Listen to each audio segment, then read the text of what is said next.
Jays on Sportsnet. Presented by the all-new Civic, the 2016 North American Car of the Year.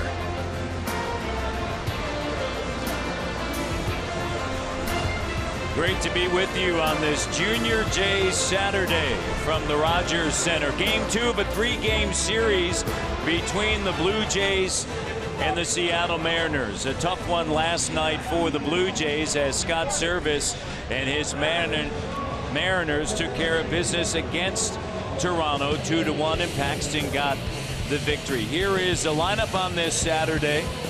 Seth Smith hitting .273 overall over the last 16 games, batting .327 with 5 homers and 15 RBIs. Kyle Seager, the third baseman, in his last 20 games hitting .373 with 13 extra base hits and 14 runs driven in, and they will face the right-hand knuckleballer R.A. Dickey. R.A. gets ready for his 21st start of the season. Last faced the Seattle Mariners back in 2014. He's had a couple of starts here at Rogers Center against them, but his last one was in September 2014. He was very good. In 7 innings pitched, he only gave up 2 earned runs last time out. He had his 2-game win streak snapped in that last start versus Oakland. 6 innings, 5 earned runs. He only gave up 5 hits, but 3 of them were home runs. So he's going to have to keep the ball in the ballpark this afternoon to be successful. Last 2 times here at home, he has won. That was against the Royals and the Tigers. And in the month of July, 2-1 with a 3.60 ERA. Opponents hitting in the low 200s against him. The roof is open here on this 31-degree Saturday. Perfect for baseball. Partly cloudy. And the first pitch is called a strike. Jordan Baker calls the balls and strikes behind home plate. Jordan was hit with that foul ball yesterday off the bat of Nelson Cruz. Ball looked like it might have been a strike. You can see Jordan's on his left arm. He's got that padding where he got hit. He actually told me today he's got a small chip fracture in his elbow on that line drive off the bat of Cruz.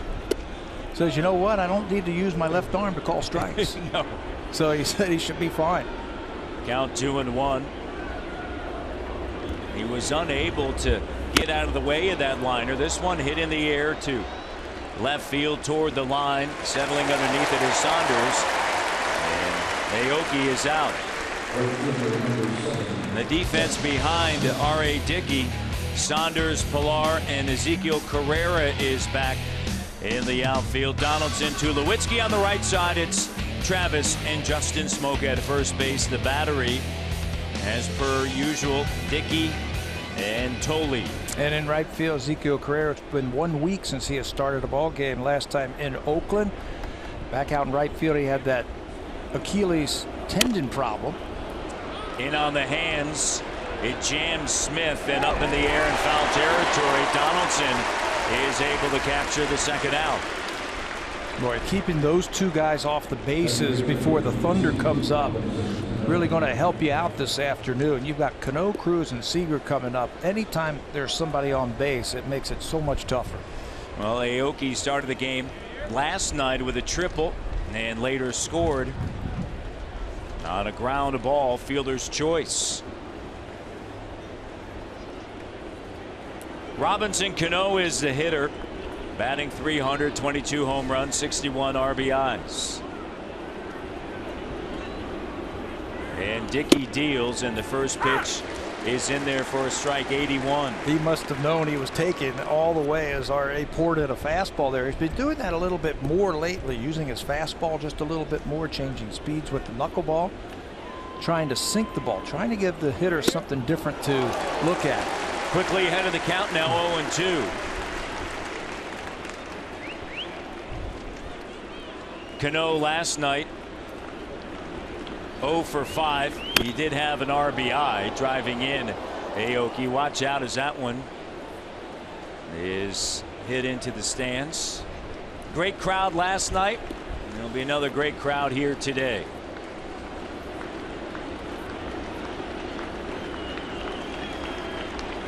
The 0-2 flutters inside, and the count of 1 ball and 2 strikes.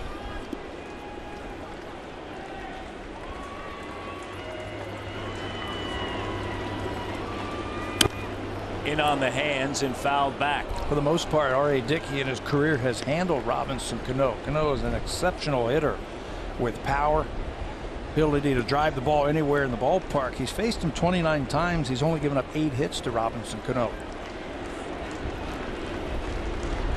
The 1-2. And a line drive off of the glove of Donaldson. And Cano is safe at first base. You can see Josh Donaldson upset with himself, feeling like he should have caught that ball. Playing on this in this ballpark this time of the day, there's a lot of glare, and I'm not real sure that Josh came up with this ball cleanly off the bat. Watch him jump, and it actually over jumps the ball. It looked like he hit him on the heel of the glove, like he didn't pick the ball up cleanly. So it will go as a base hit. Cano at first base, and Nelson Cruz is the batter.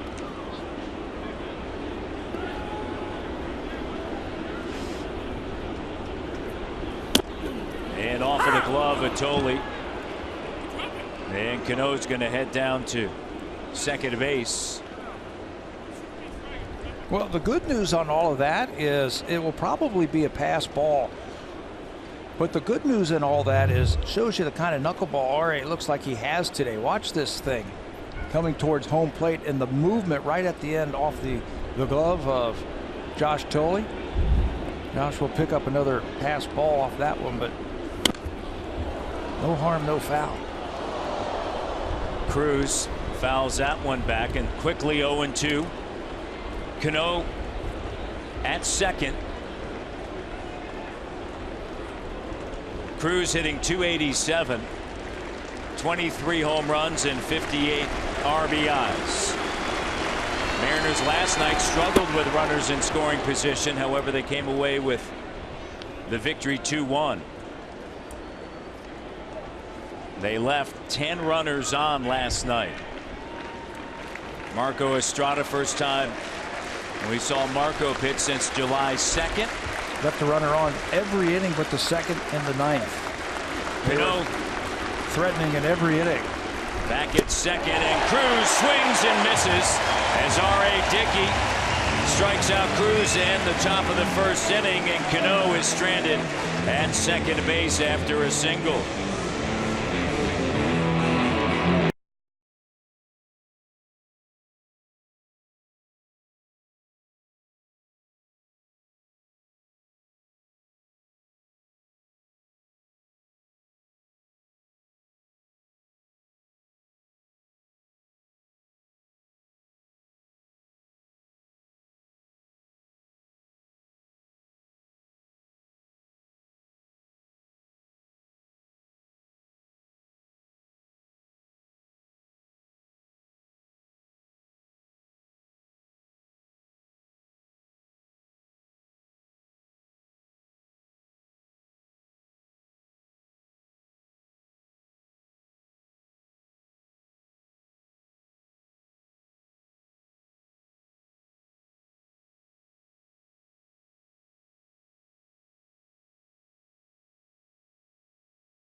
Blue Jays with a record of 54-43, 27-21 at home.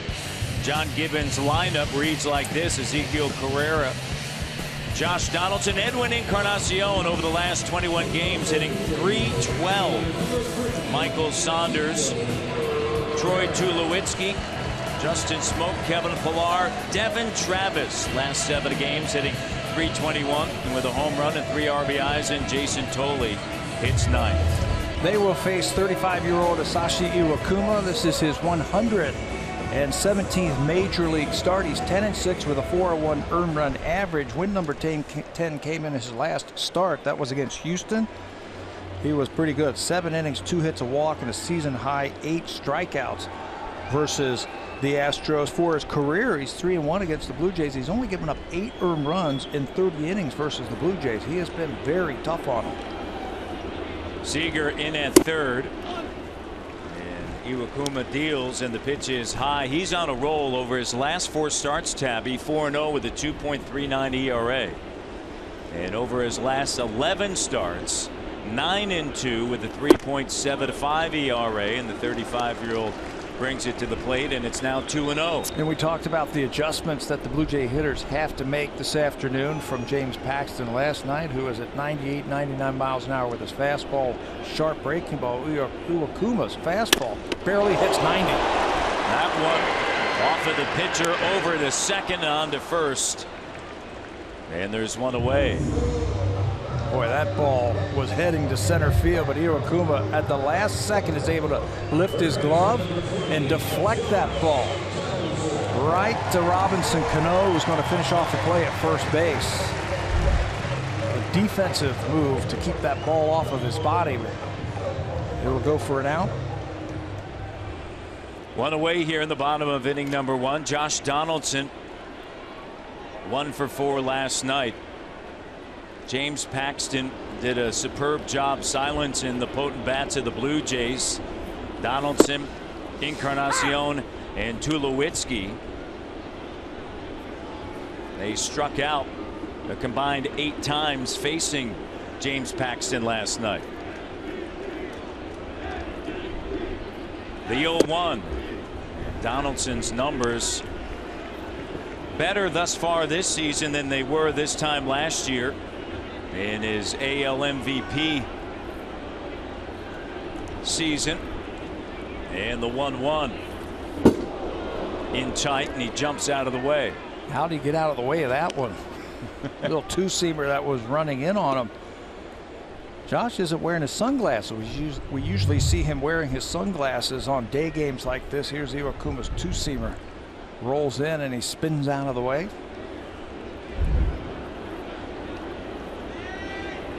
The shift on, of course, and Donaldson, the pitch up and in, and the count now 3 balls and 1 strike. Outfield straight away with the right fielder Smith shading him towards right field.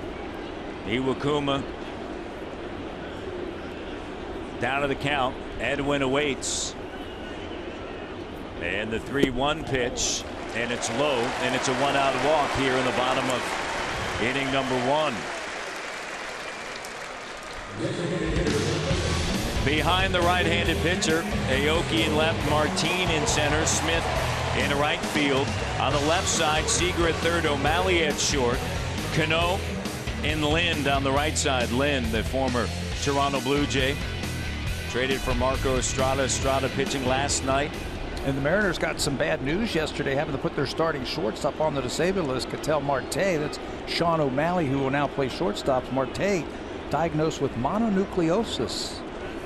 And that is a catcher. And there's a strike. Scott Service really in a platoon situation now at shortstop, with Marte out. Didn't miss a beat last night. No. O'Malley looked good at shortstop last night. Donaldson with the lead over at first, and Iwakuma comes set. And the pitch is in there for strike 2. Expect from Iwakuma pitches all around the strike zone. Fastballs upstairs, cutters and splitters downstairs. He'll sink the ball. He'll use all quadrants of the strike zone this afternoon. They set up outside. Iwakuma checks on Donaldson, and the pitch outside. Edwin had a great at-bat in the 6th inning. Missed a couple of fastballs, and he knew it 3 times, in fact, and then ultimately cut down swinging on a break-in ball. And that was a key inning that the Blue Jays had an opportunity to tie the game, and they were unable to do so. Yeah, that was probably the ball game right there. Really, Blue Jays, their only chance other than the home run to score runs was in that inning. The only other time they threatened was in the 9th inning, but that was with 2 outs. Ladner, BC native, James Paxton picking up the victory. He had dominant stuff last night. 9 strikeouts over 7 innings, but a different look today with the 35-year-old Iwakuma. A look over at first, and the 1-2. Ground ball deep in the hole. O'Malley a play at second, not in time. Runners safe at first and second.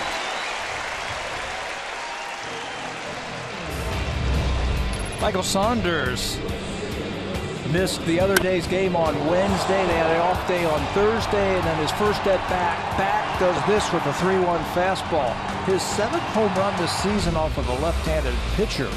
Michael Saunders is putting together a very good year. He was an all-star, 17 home runs now and 44 driven in. And I'll tell you what, I bet you he would trade all that in for a base hit in his last at bat last night. He ended the ball game last night with a strikeout against Steve Cishek. With runners at first and second last night. Runners at first and second, the bottom of the first. And a breaking ball that is low. Donaldson a walk. Infield single for Encarnacion. Seager, the third baseman, even with the bag. Boy, there is a hole on the left side of the infield. If you can hit a ground ball to the shortstop, you got yourself an RBI hit. Saunders took that 3-1 pitch opposite field, left center field. Last night, a swing and a miss there, and the count 1-1. There's the hole. I mean, straightaway shortstop, put the ball on the ground, and that ball's into the outfield. Blue Jays are going to have the lead.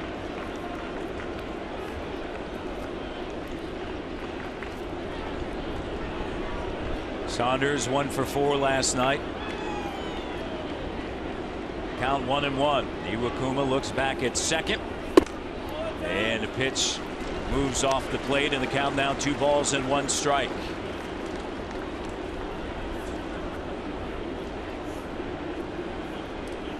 Iwakuma 57-31 during his major league career that started in 2012.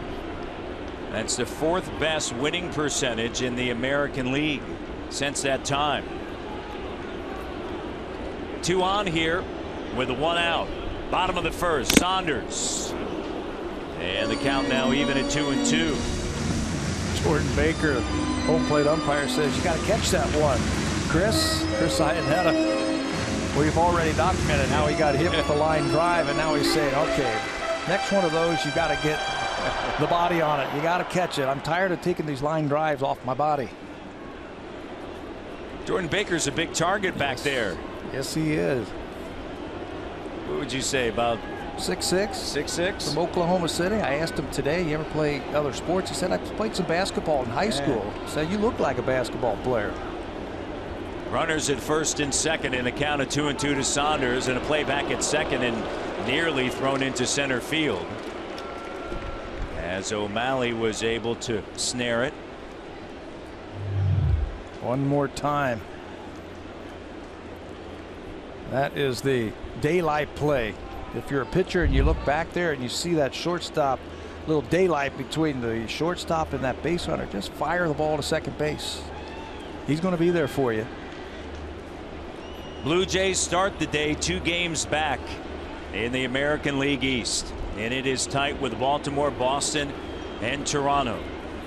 And the pitch outside, and the count now runs full with 1 away and 2 on.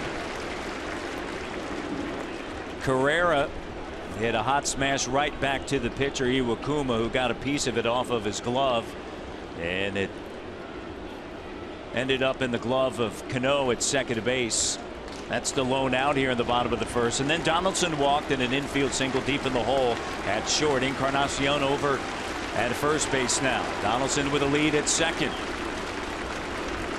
Iwakuma with a 3-2 in on the hands in the infield, and coming in is O'Malley. He has the sunglasses on, and that's going to be the second out here in the bottom of the first. That looked like the cutter right there that just got in on the hands of Michael Saunders. He just couldn't extend far enough. He recognized it, but then tried to pull his hands in and just couldn't get enough of the barrel on the ball. Make a note of that, so the next time you come up, you might look for that cutter with 2 strikes. Troy Tulowitzki is the batter. Tulowitzki last night 2 for 4. Struck out the first 2 times he faced Paxton, and then the third time came up with a sharp base hit single into left field. And singled in his final at bat as well. He hit cleanup last night. A little cloud cover now here over Rogers Center with the rooftop open. Martin would have been in the cleanup spot last night. Twisted his left knee, slipping in the shower. MRI negative.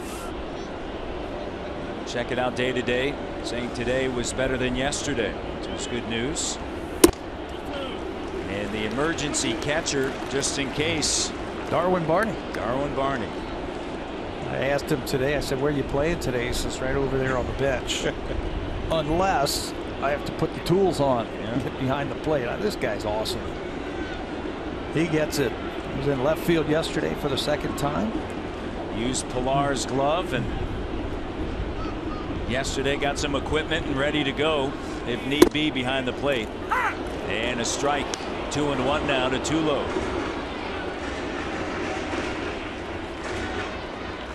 John Gibbons hoping for Blue Jays to get on the board here first. Yeah, give R.A. Dickey some runs to work with.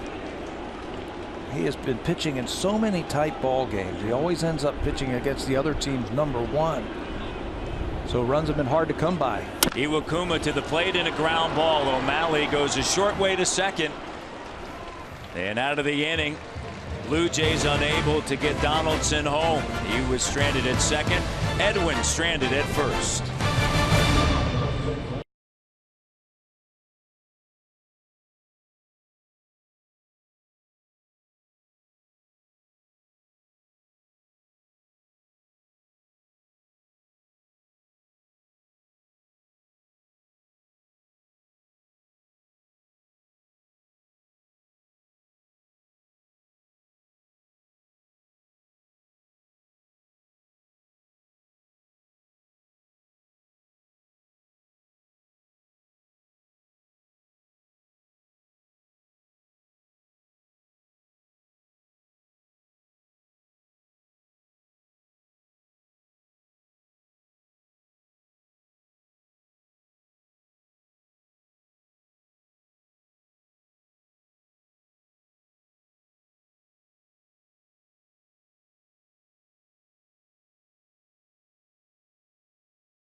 Saunders played against his former team for the first time and homered in his first at bat. He was telling me today that the lead up to the game was much more exciting than the actual event itself. He says when he stepped in the box, it was just a baseball game.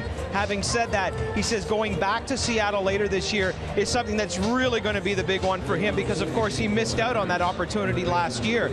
I asked him also, growing up in BC, why is it he became a Blue Jays fan growing up and not a Mariners fan? He said, well, Ken Griffey Jr. was his #1 player, but being a very proud Canadian, he had no choice. He was a Blue Jays fan, thick and thin, always was and is, still is to this day. But playing in Seattle again later this year is going to be a very special moment for him. Third week of September, Blue Jays will be in Seattle. It's going to be Seager, Lind, and Martin. If anyone gets on Iannetta. Speaking of Ken Griffey Jr., Hall of Fame induction tomorrow. The ceremonies in Cooperstown, New York. 13-time All-Star, 10-time Gold Glover, 7 Silver Sluggers, and the 1997 AL MVP. And the first Seattle Mariner player to go into the Hall of Fame. Dave Niehaus, their great long-time announcer, is already there, but Kenny's going to be their first player. And a lot of the trainer's going to go there. Griffin's going to go there. Rick Riz, the radio play-by-play guy, is going to leave tomorrow to be there, and they should. Line drive into the gap. Tracked down by Pilar. He'll throw on the run. And that keeps Seager at first base, who was 1 for his last 12 against R.A. Dickey. That looked like it was going to be extra bases for sure off the bat of Kyle Seager. He gets into this pitch and ropes it into the gap in right center field, but Pilar hustles over there, and we've seen him time after time make throws on the run like that. Spin, pick up the base, and fire in. He's accurate. Look how accurate he is with that throw to hold him to a single. Former Blue Jay Adam Lind in the batter's box. Mike Piazza, of course, also going in tomorrow, the Hall of Fame. And for the folks here in Toronto that are going to be headed down to Cooperstown, it's not a bad drive at all. And what a great place to spend a day or two. But there's a big conversation, you know, as you mentioned, Griffey Jr. going in, first Mariner. How about Edgar Martinez? Oh, yeah. As a DH. Yeah, he's in the ballpark. Yeah. He should be in the Hall of Fame. Yeah. Ichiro Suzuki, he'll be there one day with the Mariners cap on. 2 hits away? Yeah. From 3,000 for sure. Boy, they had some great ones. Randy Johnson did not go in as a Seattle Mariner, but he did pitch for the Mariners.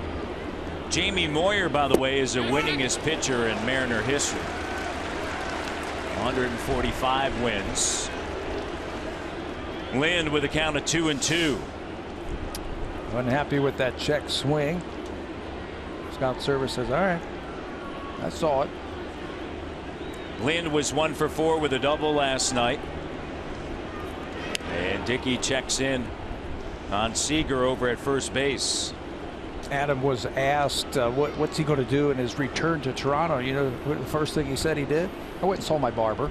He said that was big, as you can see, tightened up. Had himself tightened up before this series. Said he also grabbed a bag of ketchup flavored potato chips. There you go. Wife is from Toronto. And so he was here last offseason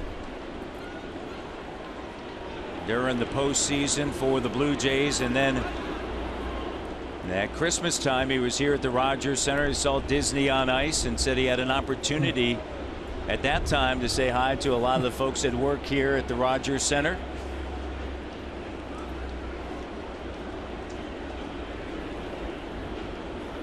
And the pitch misses in tight. Runners at first and second. And you take a look at R.A. Dickey here at home over his last 4 starts.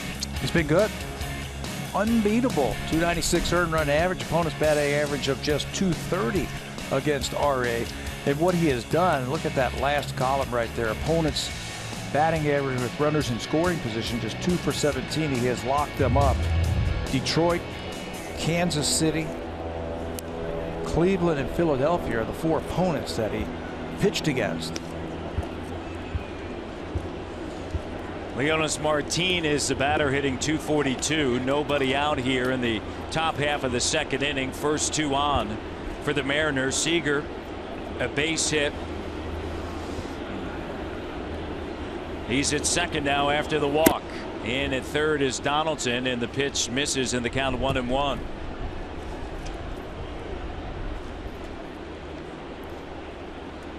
Martin hitless last night. Ground ball, big hop. Tulowitzki flips it over to Travis, on to first, got him. Nice play by Tulowitzki as it took a wicked hop. Yeah, Tulo had to stay with that one. That ball came off the mound and then shot right to him. One more time, looked like it was heading into center field. And look at the hop off the mound, but Tulo stays with it, flips it to his double play partner Devin Travis, and the Blue Jays turn the double play. That's 17 ground ball double plays that R.A. Dickey has induced. That's the 3rd most in the American League, behind Martin Perez and Mike Pelphrey. And it comes at a great time this afternoon. Chris Iannetta, the catcher here today. Mike Zunino caught last night. And after the night game, Iannetta gets the call today. Of course, Josh Tolley, because of the injury to Russell Martin, catching today as he would because it's R.A. Dickey, and then catching last night as well. Back-to-back, day game after night game. Runner on third base now, 2 outs. You got to be able to block anything now. 2-0 the count. Really watch that ball into your glove. As one pass ball that was in the top of the first inning. Cano went from first down to second, and you see the size of that mitt, a combination of a first baseman's glove and a catcher's glove, a swing and a miss. He does something really interesting when RA's on the mound. He sits side saddle and then rests his left arm on his left leg. He says, all I want to do is relax as much as possible and not go out there and grab the ball. Let it come to me. See how nice and relaxed he is? Strike 3. And stranded at third, Seager after a leadoff single. And coming up for the Blue Jays, Smoke, Pilar, and Travis. We go to the home half of inning number 2.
Lots of fun, as you can see. Even men on stilts are out there. After the game, kids 14 and under can run the bases just like the pros. Go to BlueJays.com for tickets. Always a huge turnout of kids here on the weekends, especially on Junior Jays Saturdays, Matt.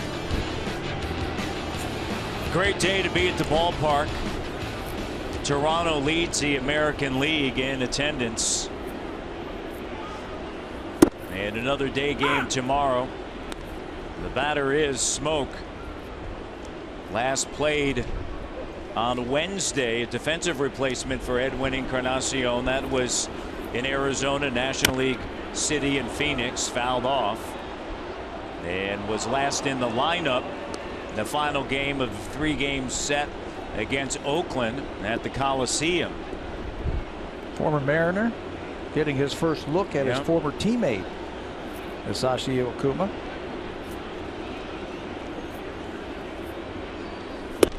Teams will try to elevate the ball against Justin Smoke. Use the fastball up and then go soft down and away against him. He's going to have to just pick out one of those pitches. Sit on it. The shift on, of course, and the pitch is a strike on the inside edge. Didn't like the call, but went down looking, and there's one away here in the bottom of the second inning. Well, you never know what to expect from Masashi Iwakuma. Look at everything that he will use, and when you see a pitcher using 5 different types of pitches, you don't see him as evenly distributed as he has. A fastball, a 2-seam fastball. He'll also throw a 4-seamer, splitter, slider, curveball, and cutter. There are the percentages. There's how hard he throws them. His best pitch, the one that he gets a lot of success against, is the slider. They're only hitting .215 against that slider. Here is Kevin Pilar hitting .261, 7 home runs, 37 RBIs. A count of 1-0 to the center fielder. What a great story. Drafted in the 32nd round back in 2011. The 979th player selected. The only other player from that round that has appeared in the bigs for Oakland, Billy Burns. Interestingly enough, he was chosen 967. That's a lot like the story of the other Hall of Famer who's going in tomorrow, Mike Piazza. Yeah. Piazza, what was he, like a 50th round or 60th, 61st or 62nd round draft pick going in the Hall of Fame? As a favor to his father, his godfather, Tommy Lasorda. And it worked out. I'd say so. Came up, of course, with the Dodgers and then sent to the Marlins, and will go in as a New York Met. Some great years in LA with the Dodgers, and a short stint with the Florida Marlins, and then, of course, tremendous years with the New York Mets. Think about the Mets with Gary Carter and Mike Piazza. They've had some great catchers through the years. So Pilar is aboard. He's over at first base. He went into the All-Star break with a 7-game hit streak, hitting .440. Here is Travis.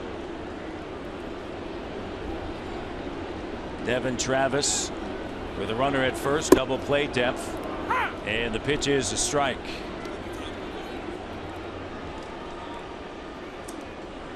Iwakuma got out of a jam in the bottom of the first inning. Had runners at first and second and just one out. Saunders popped out, and then Tulowitzki ended the inning on a fielder's choice. Seager at third, even with a bag, and a throw over to first base, and Pilar dives back in. A chance to steal off of Iwakuma. Is very deliberate towards the plate. And with so many different pitches, you got to figure he's going to throw a breaking ball. So that's a better pitch to run on. It's a good aggressive lead for Pilar. You're talking about R.A. Dickey and the close games that he has pitched in as of late. Of course, last time out, one-run game that the Blue Jays lost. Blue Jays 9-18, worst record in one-run games in the majors. You don't want to be in a one-run game right now with the Mariners. They've won 5 in a row. You want to start to pile it on a little bit. On the ground, hit and run. Pilar on his way to third. Perfectly placed by Devin Travis. He can handle the bat. Yes, he can hit the ball to right field as good as anybody in baseball. And the Seattle Mariners chose to use the second baseman to cover. One more time, it's a splitter, so they think he's going to pull it, but it's away from him, and Devin Travis goes right with it. And watch Robinson Cano. He takes a couple of steps to his right, vacating his spot right there, and that allows Pilar to scoot over to third base. Great piece of hitting for Devin Travis. Runners at the corners, and Tolley is the batter.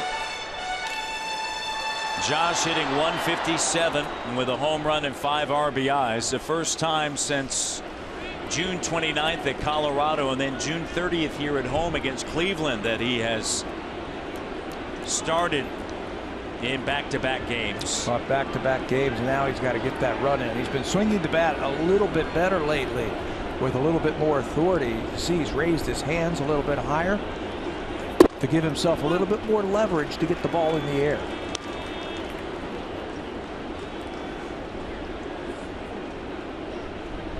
Last 8 games, 6 for 20 with a double and 4 RBIs. Travis is being held on by Lind at first. Pilar at third. And the pitch misses low, and the count now 2-0. Iwakuma and a jam of the first. Normally he's got outstanding stuff, Iwakuma, but he's walked 2 batters in 2 innings, and he's fallen behind a lot of these hitters. And another one here in the bottom of the second. On the ground, it's a foul ball played by the first baseman Lynn.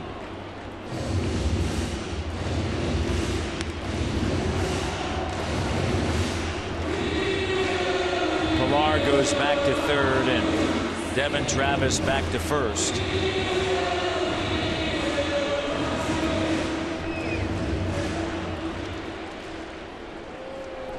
Boy, they're liable to do anything right here. You know how bad the Blue Jays want to score first. Only one run last night for a team that puts up big numbers offensively. Runners at the corners and just one away. Tolle awaits. Line drive into left. Coming on is a left fielder. Aoki, the throw to the plate. The slide, not in time. Pilar tags up and scores from third. It's a sac fly RBI for Tolle. Blue Jays had the right runner at third base. Good instincts and a lot of speed at third base to get Josh Tolle that RBI. It's an easy play by Aoki. The ball's coming in.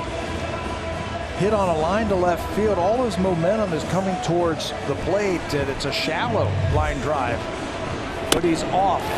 His throw takes Ionetta, the catcher, up the line just a little bit, and by the time he comes back, Pilar's going to score.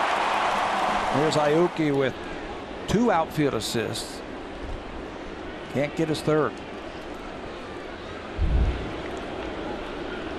Carrera is the hitter with 2 away and Travis at first, and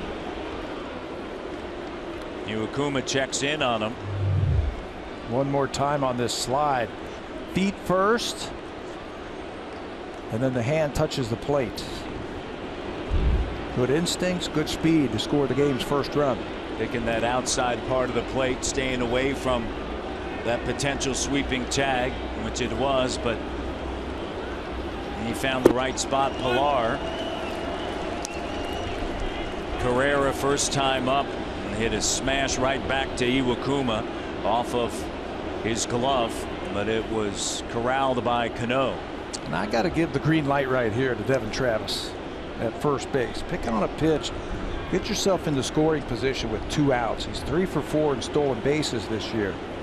And if it doesn't work out in the third, you'll have Carrera, Donaldson, Encarnacion, right? Which is A-OK. You can lead off like that. It looked like he was trying to bounce off of first base there and time Iwakuma.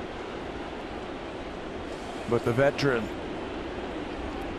pitcher picked up on that and threw over to first base. Carrera played last night for the first time since a week ago in Oakland because of that Achilles, as Tabby mentioned. I was speaking with him before the game, and he said the first time that he aggravated it was about 3 weeks ago.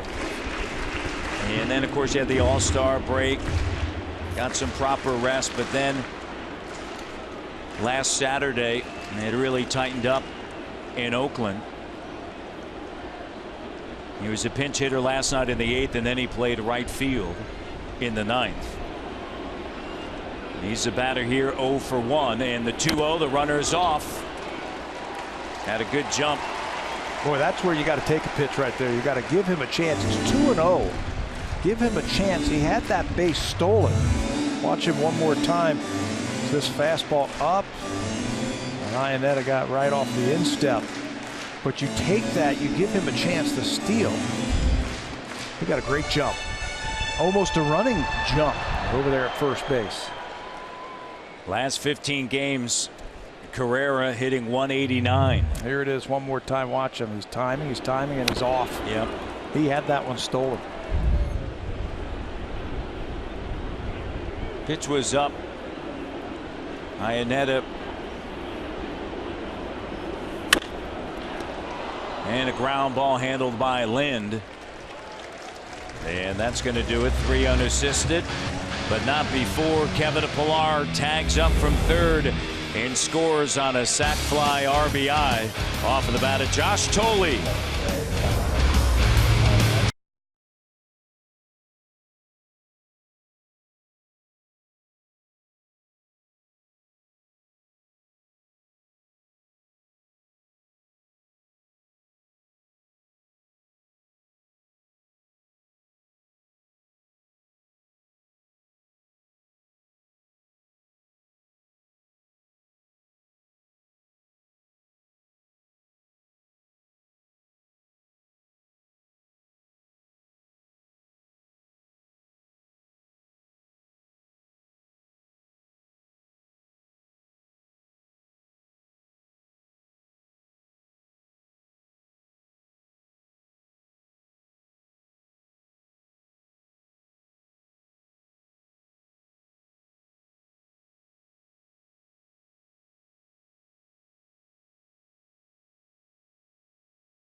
Ambrose clash for the opportunity to become champion.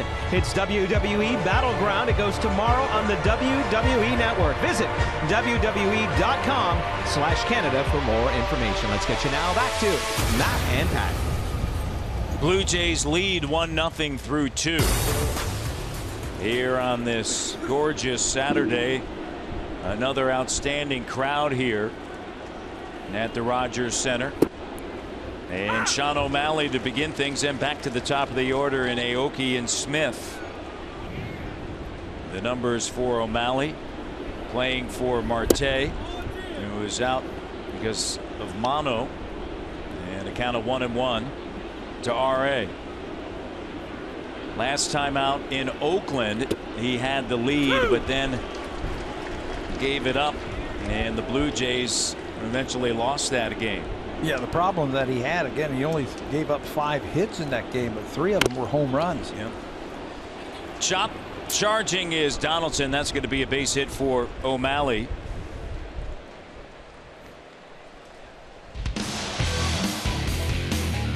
Home Hardware and Building Center locations. Proud partners of the Toronto Blue Jays. Homeowners helping homeowners with expert advice.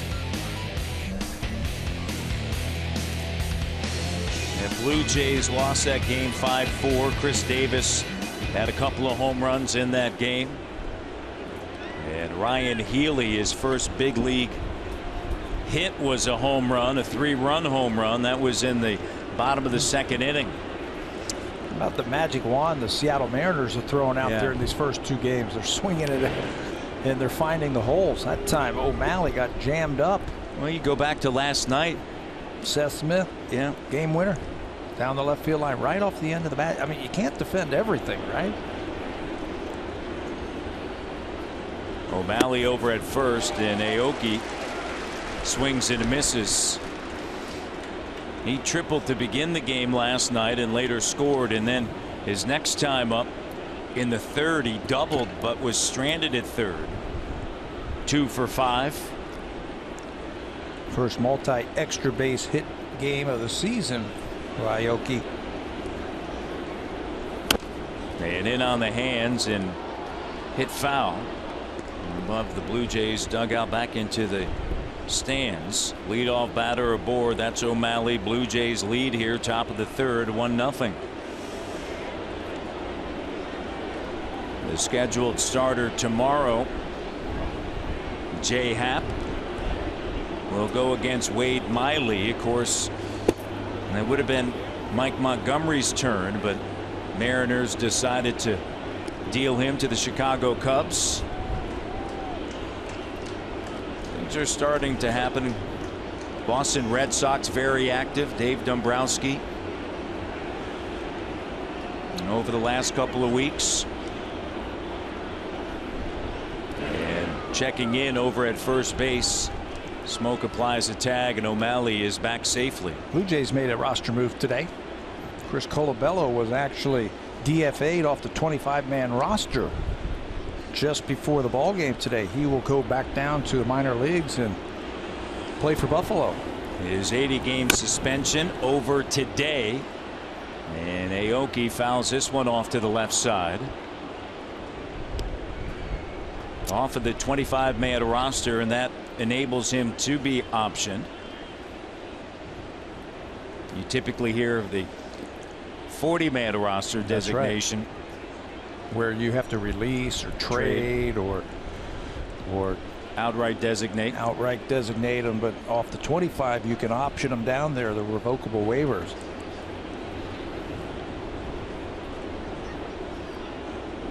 Aoki ground ball. Smoke handles it out at second with some slick fielding by Tulowitzki, as Tulowitzki had to apply a tag.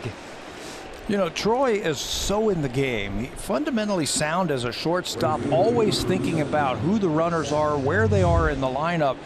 Justin Smoke just doesn't have a window to throw this ball. Yep. He's got to stay in the inside, and once that throw took him to the inside like that, Tulo says, you know what, I can't get the double play, so let me tag the bag before the runner O'Malley gets there. As you mentioned, you could see O'Malley was running right there in the lane, and a fielder's choice.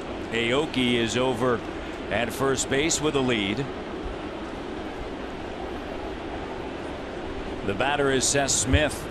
Topped out to Donaldson in foul territory back in the top of the first inning as that pitch misses. You see the numbers for the right fielder. 11 home runs, 42 runs driven in. Waiting on deck is Cano. Double play depth.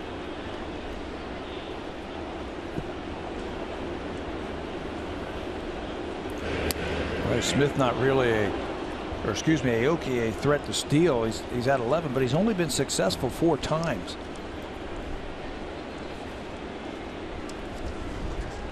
There he is at first base.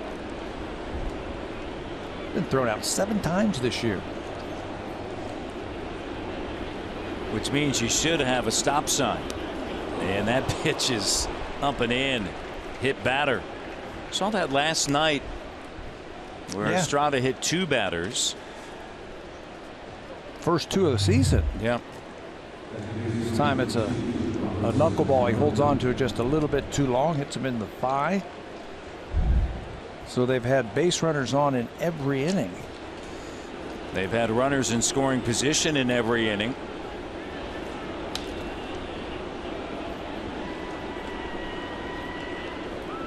Runners at first and second. Robinson Cano is the batter. Cano an infield single in the first. And went to second on a pass ball. And the pitch is down and in.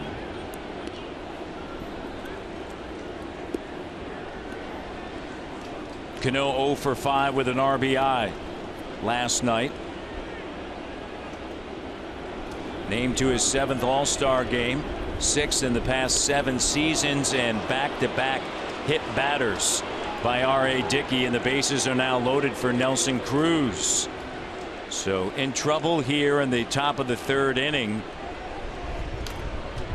A leadoff single by O'Malley, and fielder's choice Aoki, and back-to-back hit batters. You see the knuckleball just float right into Cano. Well, he just blew right into his thigh area, just like the Seth Smith one.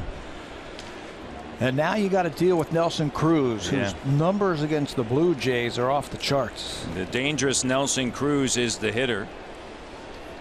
He has hit 19 home runs in his career against the Blue Jays in just 72 games. Cruz lifetime against RA is 2 for 14, and a big swing and a miss there.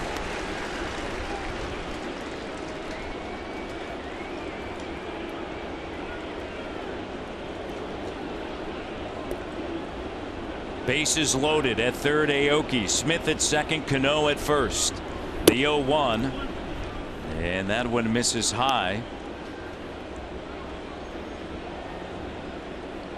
Cruz tied for 6th in home runs in the American League with 23. R.A. Dickey has allowed 23 home runs, most in the American League, and big hack that time by Cruz. And the count 1-2. Looks like he's saying, okay, I'm going to give you my best knuckleball right here. I'm going to throw it as hard as I can. Been averaging a couple of ticks down with that knuckleball this year in terms of mile per hour. Those last 2 more like it, 79 and 80 miles an hour. When in trouble, go to your best stuff. The 1-2 with the bases loaded, fouled back. 81 with the knuckleball.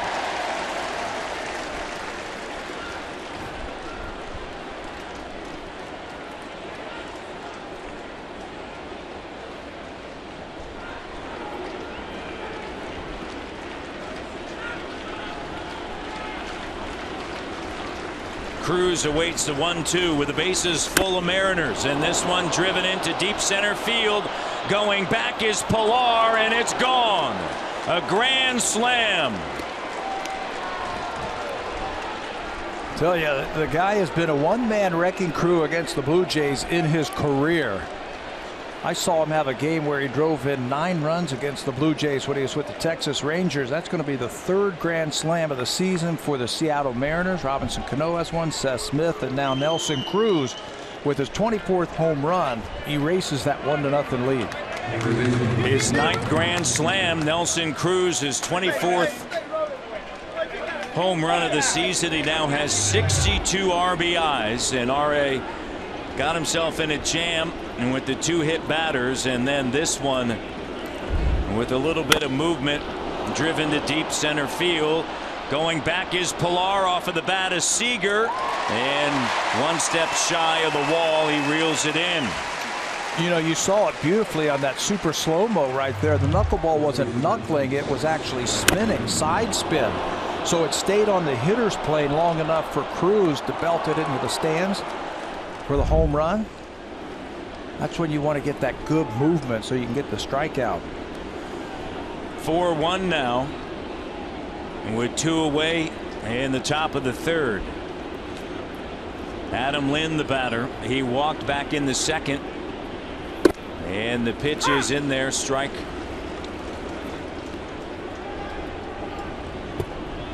Owen won the count, 2 away.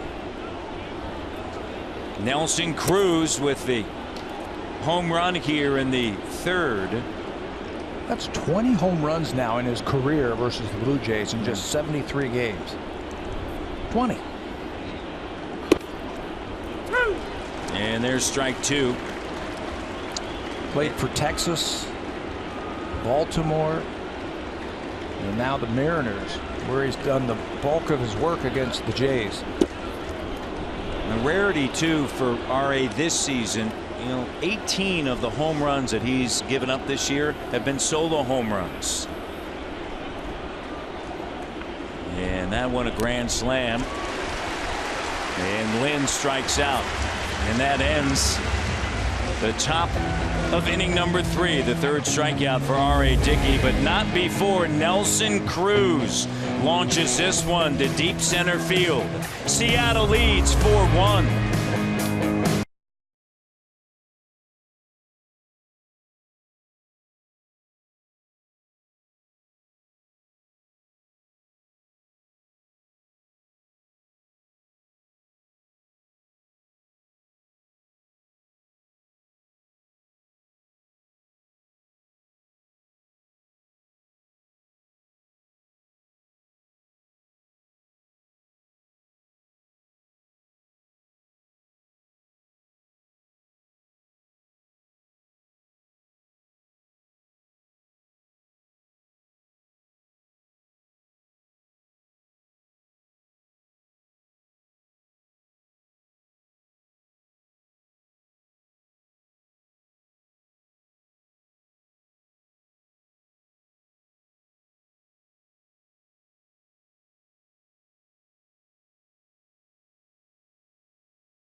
Through 97 games a season ago, the reigning MVP. Look at the numbers, and then look at this season, having a better year than last season. A better year, and he had a great year in 2015, but you put his numbers through the first 97 games this year, he's hitting over 300. He was at 292 last year. The production's still there, home runs, doubles, RBIs. For Donaldson, on top of that, he's playing a better third base, I think, this year. Donaldson goes to pick up the bat. He thought he was. Well, the argument's going to be he got hit, but he didn't make an attempt to try and get out of the way. And Jordan Baker was right on that one. And John Gibbons in a conversation with Jordan Baker now heads back into the dugout. One more time. Watch, it's a curveball. Watch Josh just stick the elbow out there with the pad. I mean, he went out there to go get hit. So that's the right call. walked back in the bottom of the first inning. And a breaking ball is low, and the count 2-0 now to Donaldson. Iwakuma's got the 3-run lead here in the bottom of the third. And a fastball is in there for a strike.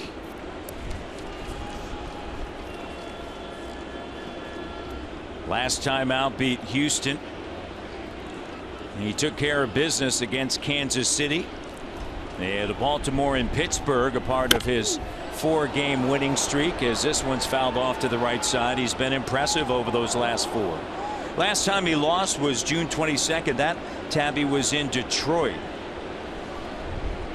He worked just 4 2/3 innings, but since that time, the most runs he's allowed was June 3rd or July 3rd. Pardon me. That was against Baltimore. 10 hits, 4 runs. And a ground ball, chopped foul. He is just a crafty pitcher. His fastball barely touches 90, but he knows how to pitch.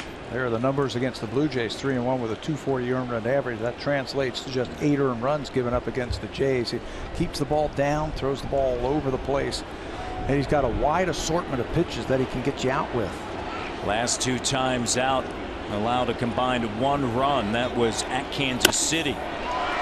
Off to the right side. The count remains 2-2. Allowed a run in the second. Blue Jays took the lead 1-0 at the end of 2. Then a grand slam, the 9th of the career of Nelson Cruz, and it's a 4-1 game. And the 35-year-old right-hander with a count of 2-2 against Donaldson. Walked in stranded at second last time up, and he fouls this one straight back. Got one to hit right there.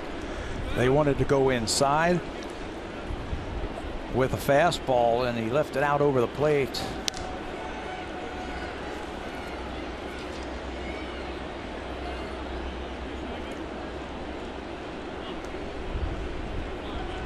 And you can tell Josh talking to himself there, as well as Jordan Baker, about missing that one. Yeah, and he's asking Chris Inett if he's all right. It looked like he got a piece of him.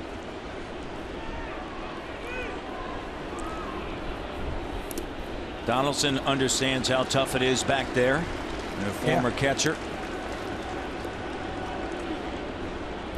Edwin Encarnacion awaits. Last time up, an infield single.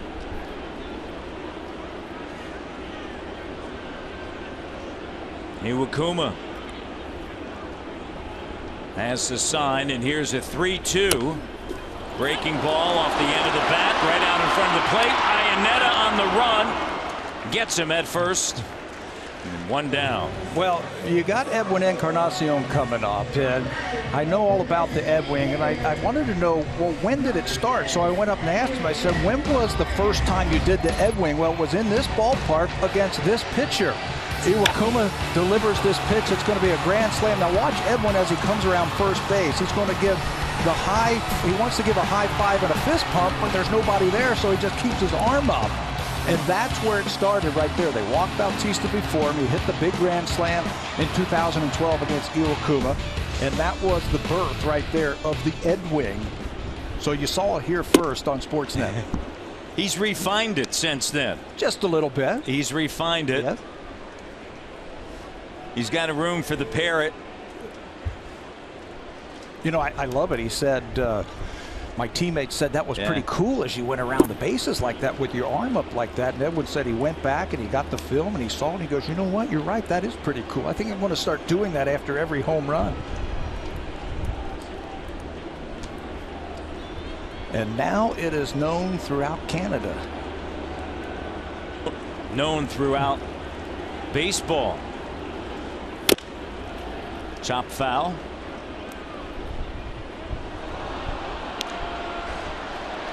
Count of 1 ball, 2 strikes. Outfield straight away and deep.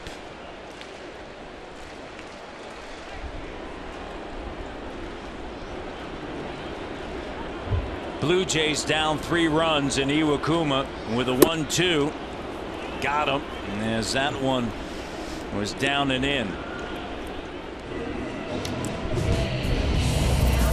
Slow-Mo Cam. Brought to you by Rogers 4K TV. Get closer to the action with 4 times the resolution of HD alone.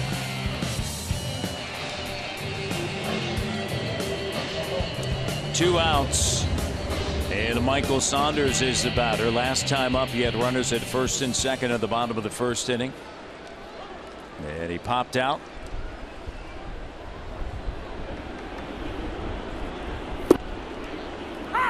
Seager on the edge of the turf. Michael Saunders has been known to drop a bunt down when the teams are in the shift like they are. 3 infielders on the right side of the diamond.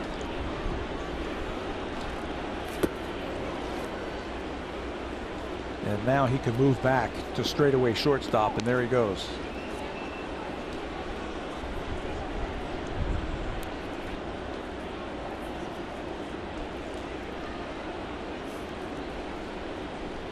Last 8 games, struggling. 2 for 25 is Michael. Last night he hit that home run. It was good to see if that can get his back going. A ground ball played by Lind, and that's going to do it. A 1-2-3. 3 unassisted over at first base. Here comes the ultimate cleanup crew, brought to you by Home Hardware's exclusive line of the ultimate hard-hitting and tough-on-grime cleaning products.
Premium, the #1 live streaming sports service, delivers everything you've come to expect and more. Watch every out-of-market game live in True HD on over 400 supported devices. Includes a free subscription to @Bat Premium, the #1 app for live baseball. Blackout and other restrictions apply. Visit MLB.tv for more details. Now let's get you back to Matt and Pat. To the top of inning number 4 we go. Martin, Iannetta, O'Malley. For the knuckleballer R.A. Dickey, who gave up that grand slam to Nelson Cruz. You mentioned that he has 3 grand slams against the Toronto Blue Jays. And a swing and a miss by Martin. That equals the mark set by former Mariner Alvin Davis for the most grand slams against the Blue Jays. Lifted over the reach of Tulowitzki in a leadoff single here for Martin. 3 straight innings now. The Mariners have got the leadoff runner on base. Making it tough. Inside out swing by Martin. And Tulo can't track that down. Clean single in the left field. Highest career batting average against the Toronto Blue Jays belongs to Chris Iannetta, hitting .413, although he struck out back in the second. You know, and there's no short sample size. He's got now 64 at bats in his career versus the Blue Jays. 26 hits, 11 of them. 11 of the 26 hits are extra base hits. 3 home runs along with 14 RBIs, and there's a strike. Double play depth through the middle. Martine's over at first. Smoke holds him on as Dickey has a sign. Checks on a Martine and is going to throw over there, and Smoke's just going to get it right back to RA. He's their best stolen base threat in the lineup this afternoon. He's 10 for 15 stolen bases. RA's tough to run on. He does a good job of holding runners and then delivering the ball home quickly. Tolley wants a new baseball, gets it. Iannetta hitting .211, entering today with 7 homers and 21 runs driven in.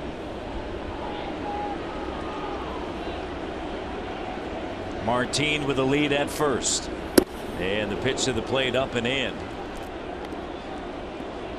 Today, what do you think? Count now 3-1. Maybe start the runner here. A lot of teams will. It'll be automatic. You run 3-1, 3-2. Not going, and there's a strike. RA trying to get into a groove here. Was able to manage his way through the first and the second, but 2 hit batters in that 3rd inning, Tabby, and then the grand slam. Over to first base once again, and Martine is safe.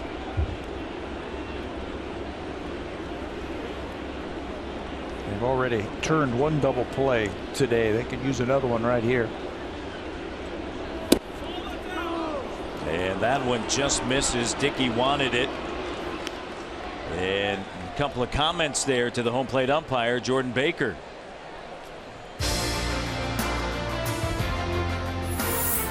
The checkered flag event is back, celebrating over 50 years of racing heritage in every Honda. Now is a great time to get into the all-new Civic.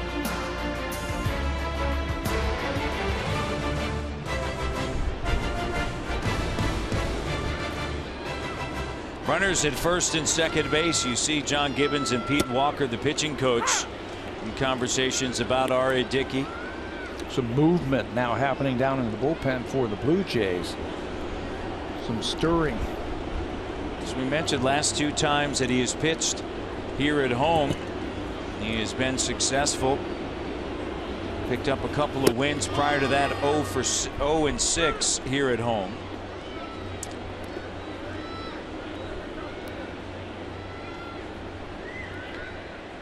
And Franklin Morales, left-hander, getting up for the Blue Jays.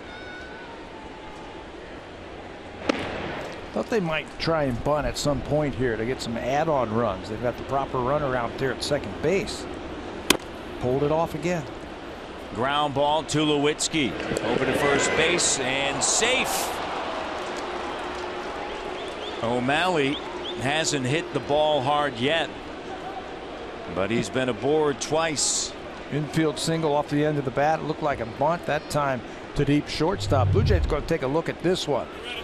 Tulo's only play is over to first base. Let's see, the left foot of safe Smoke is on the bag, and the right foot of O'Malley, and he is safe. And now a meeting at the mound with the pitching coach, Pete Walker. The bases are loaded here.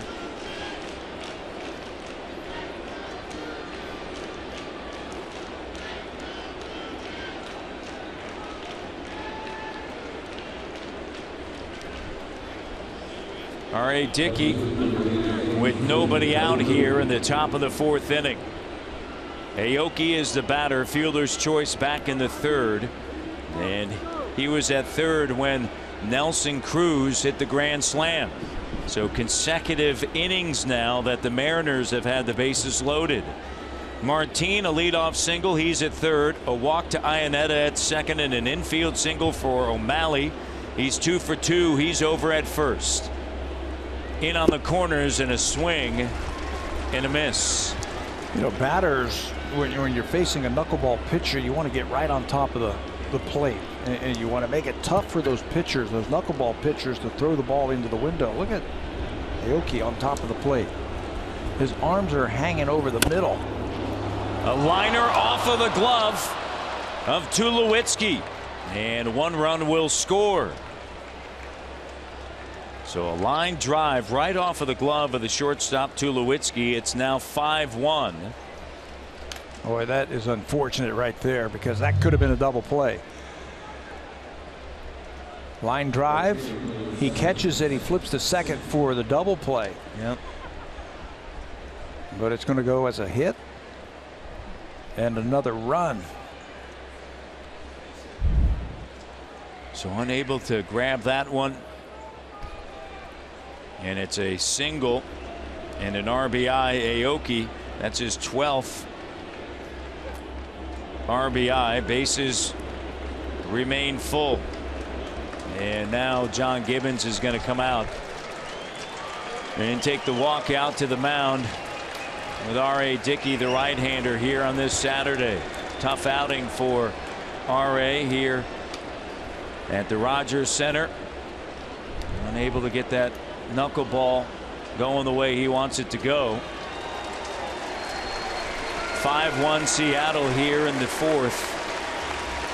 And the knuckleballer is out. And when we return, a new pitcher, Franklin Morales.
Now is in for R.A. Dickey. Now into the ball game. There are his 9 games on his rehab at AAA. He only made 2 appearances for the Blue Jays as they signed him late, right before the season started. Made 2 appearances and then went on the disabled list of what the Blue Jays termed left arm fatigue.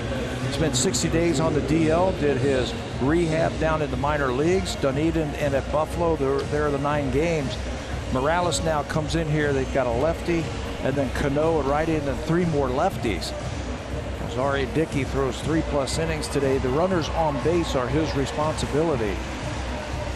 So Morales now trying to wiggle out of this bases loaded and nobody out jam.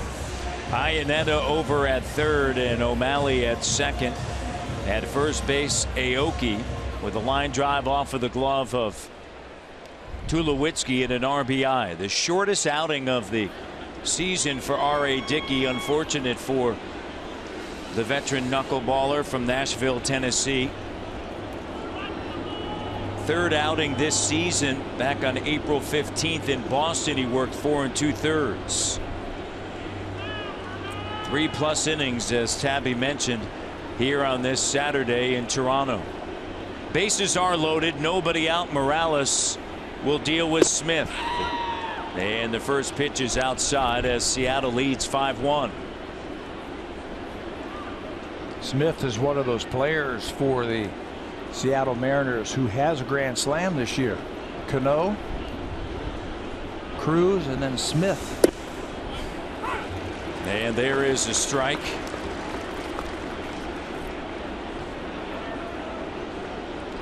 R.A. Dickey, 3+ innings of work. This is his shortest outing in his Blue Jays career. And a ground ball. Double play opportunity. Travis out at second and on to first. Got him. Travis Tulowitzki smoke. 4-6-3 double play. Run does score. And it's now 6-1 here in the top of the 4th inning. No RBI for Smith. How about he charges it, Travis, and then gives a good strong throw to Tulowitzki, and Tulo finishes it off. Second time the Blue Jays have turned a double play this afternoon. That's exactly what Franklin Morales needed right there. 2 for the price of 1. Over at third base is O'Malley. And Robinson Cano is the batter. Cano, and a single back in the first, stranded at second, was one of 2 batters hit by R.A. Dickey in the third. Nelson Cruz waits on deck, but there are 2 away as Morales tries to get out of this jam here in the 4th inning. R.A. Dickey last time out in Oakland worked 6 innings prior to that. 7 innings at home against Detroit.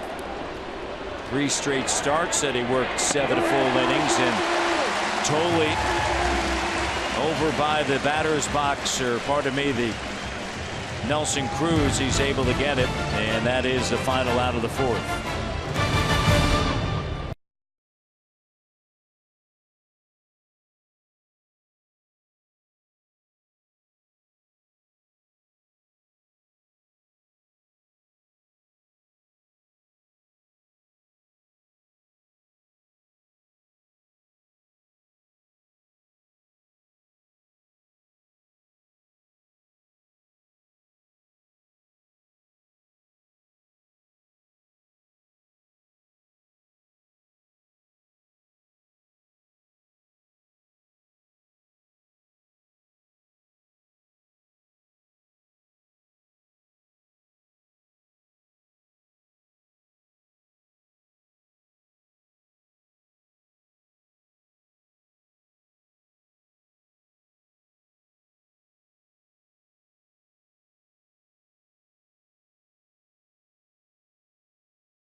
Hot summer day at the ballpark, and enjoying those seats today in the TV comfort zone, our guests of TD.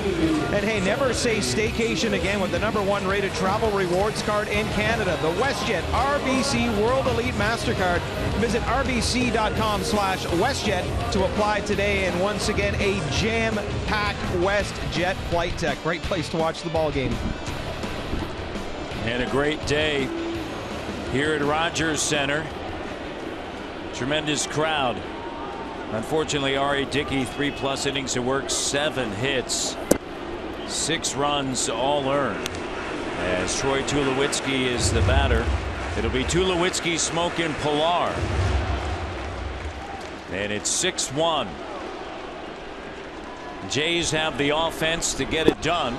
Let's see if they can come up with something here in the bottom of the 4th inning. Yeah, get a couple of runners on. Scratch and claw. Get a couple of runs here, a couple of runs there. Tough to do it all at once against a hot pitcher like Iwakuma. Yeah. He's been good over his last 4 starts, so the Blue Jays are going to have to scratch and claw.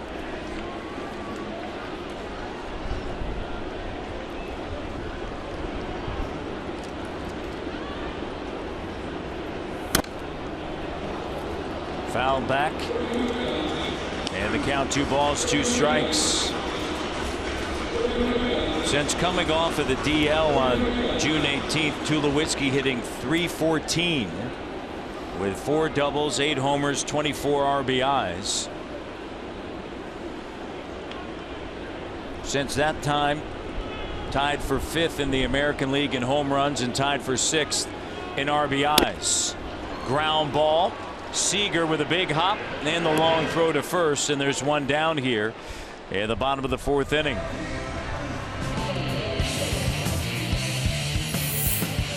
This Blue Jays Rogers 4K broadcast is powered by the Samsung 4K SUHD TV. Here comes Smoke with 1 away in the bottom of the 4th inning. Shortest outing for R.A. Dickey as a member of the Toronto Blue Jays. And Iwakuma, who has been so good, as Tabby mentioned, over his last 4, now has a 5-run lead to work with. Just not hitting his off-speed stuff over his last 4. That's where his success has been. Off of his slider, off of his cutter, off of his curveball, everything in the 200s. Slider, they've only hit .053 against him over his last 4.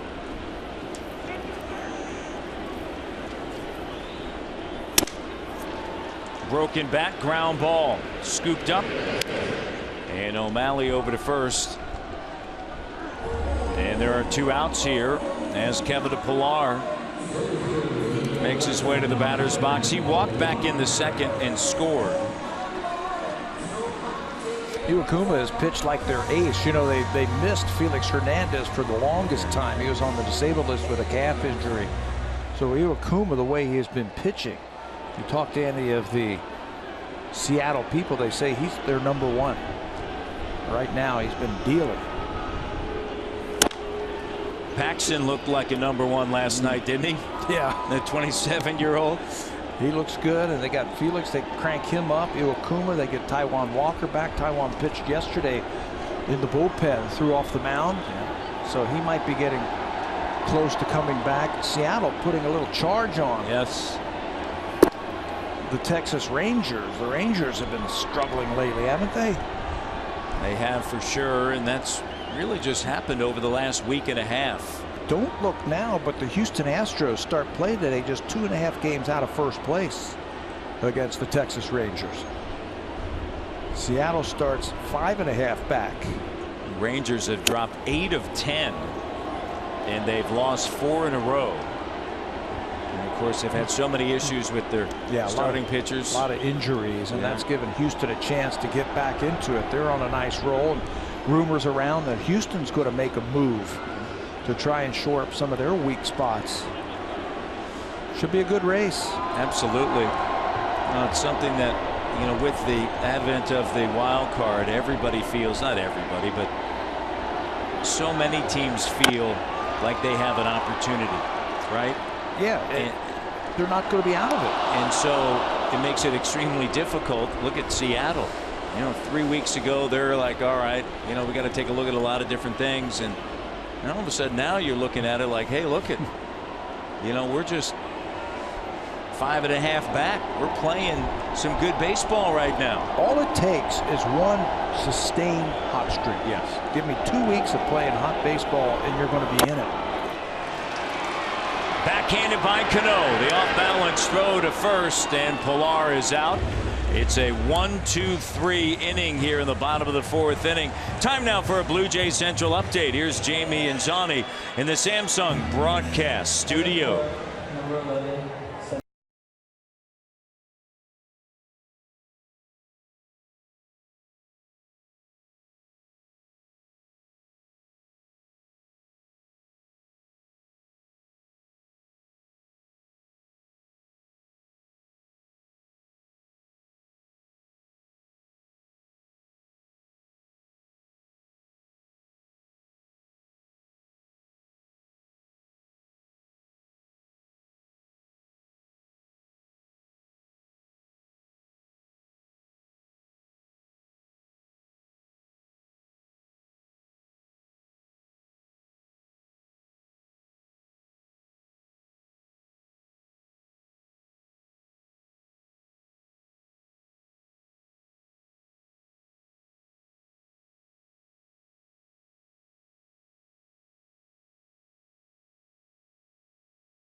The all-new Civic, the 2016 North American Car of the Year. Third inning, sacks are full, and Nelson Cruz is going to clear him with one swing of the bat.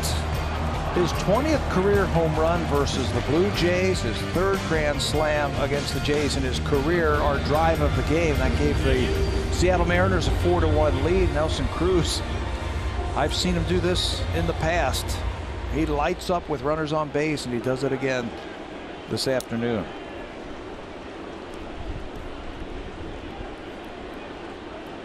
Nelson Cruz, 24 home runs. And Seattle with a 6-1 lead here. And Morales deals, and it's down and in. Franklin Morales could help the Blue Jays here in the second half of the season. An experienced left-handed pitcher out of that bullpen. That's one area in that bullpen where they have been lacking. Cruz puts a charge into this one, but Pilar with room goes back, and he's able to handle that first out here in the top half of the fifth inning. Take a look at the numbers for RA. As we mentioned, shortest outing ever as a Blue Jay for R.A. Dickey. 3+ innings of work. 7 hits, 6 earned runs. Eventually, after those runs scored after he left the ball game, a couple walks and 3 strikeouts. And I agree with Zonnie when he was saying in between this inning that a couple of plays here and there, a couple of inches here and there, this could be a different outing for R.A. You know, ball was hit out of the glove of Tulo. There was a ball that made it into the outfield to lead off the inning. A swinging bunt, a couple of infield hits, and could be just a little bit different. There are 2 hard hit balls. Obviously, the grand slam was one of them. But other than that, a lot of infield hits off the end of the bat. Hey, that's the way it goes sometimes. Sometimes you hit it right at them and you can't buy a hit. But a couple of hit batters, couple of walks. Yeah, it could be a totally different outing for RA, but that's the way it goes. And now what they have to do, they got to start throwing up some zeros right here, the bullpen. Give the offense a chance to get back into it. Ground ball. And taken by Devin Travis, and Seager is out. Oh, the edge walk there on the CN Tower. Have you done that yet? Yes. You have? Yeah, a couple of years ago, Buck and I did it for charity for Jays Care. We raised $10,000 going up there. Now, the question is, are you going to do it again? Yes. Would you do it again? No. No, I'll tell you what, it was really, really cool. It was the scariest thing that I've ever done in my life. And on the way home, I was just thanking the Lord that I was able to come out. My brother did it. I've not done it yet. I don't know if I'm ready for that yet. I don't know if I'm ready for that. Tabby, you and Buck, that's good. Tell you what, if you can get Dan Schulman up there, maybe I'll think about it. I don't know about that. I don't know. But my partner, after it was all said and done, was as white as a ghost. After that, you should have seen him. And so was I. You know, it was frightening, but it was really cool. And on a day like today, this beautiful day like today, you could see forever. Yeah. You know what I didn't realize up there was how green Toronto is. There's a lot of, you know, trees and green space in downtown Toronto. Especially as you look north.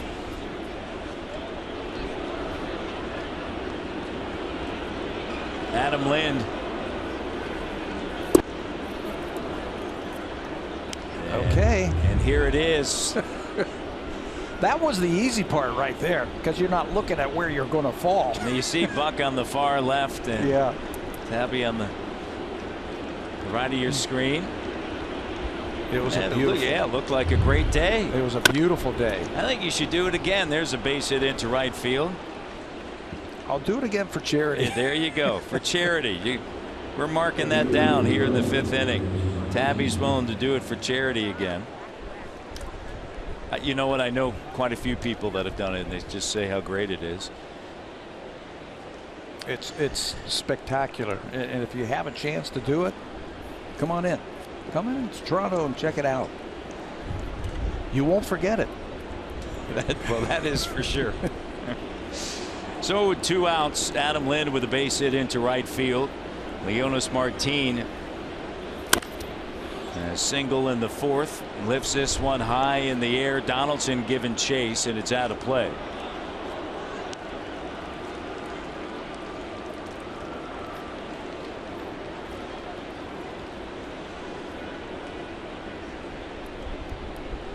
Mariners have had a runner on base in every inning. And here in the top of the 5th inning, Morales to the plate. Hit high in the air into right center field. Pilar calling for it, and he handles it. And stranded at first is Adam Lind. And look at that. See ya. You made it. Everything's good. Tabby's willing to do it again.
To stream sports. Sportsnet now lets you live stream your favorite sports without cable TV. All you need is the internet. Start your free trial today. Visit sportsnet.ca/now. And an update on Jose Bautista. He played his first game in Buffalo night. He did take an OPER, but he said he feels fantastic and says he feels like he could play with the Jays today. However, he understands there is a process involved, and right now he still is on target to return to this team on Monday, which is fantastic news for the Toronto Blue Jays, guys. Absolutely. We talked to John Gibbons before the game and talked about the return on a Monday. Expects him to be here on a Monday, so we'll look for that.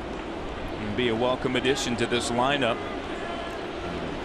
You know, last night was only the 5th time since June 1st as Devin Travis begins the bottom of the 5th inning with a base hit back through the middle. Only the 5th time, Tabby, since June 1st that the Blue Jays recorded 4 hits or less in a game, and that's their 3rd. They've been held to 7 hits thus far against the Mariners pitchers. Good pitching will stop good hitting all the time, and Mariner pitchers come into this game very hot right now, a very hot team. So yeah, having Jose on the horizon is welcome news.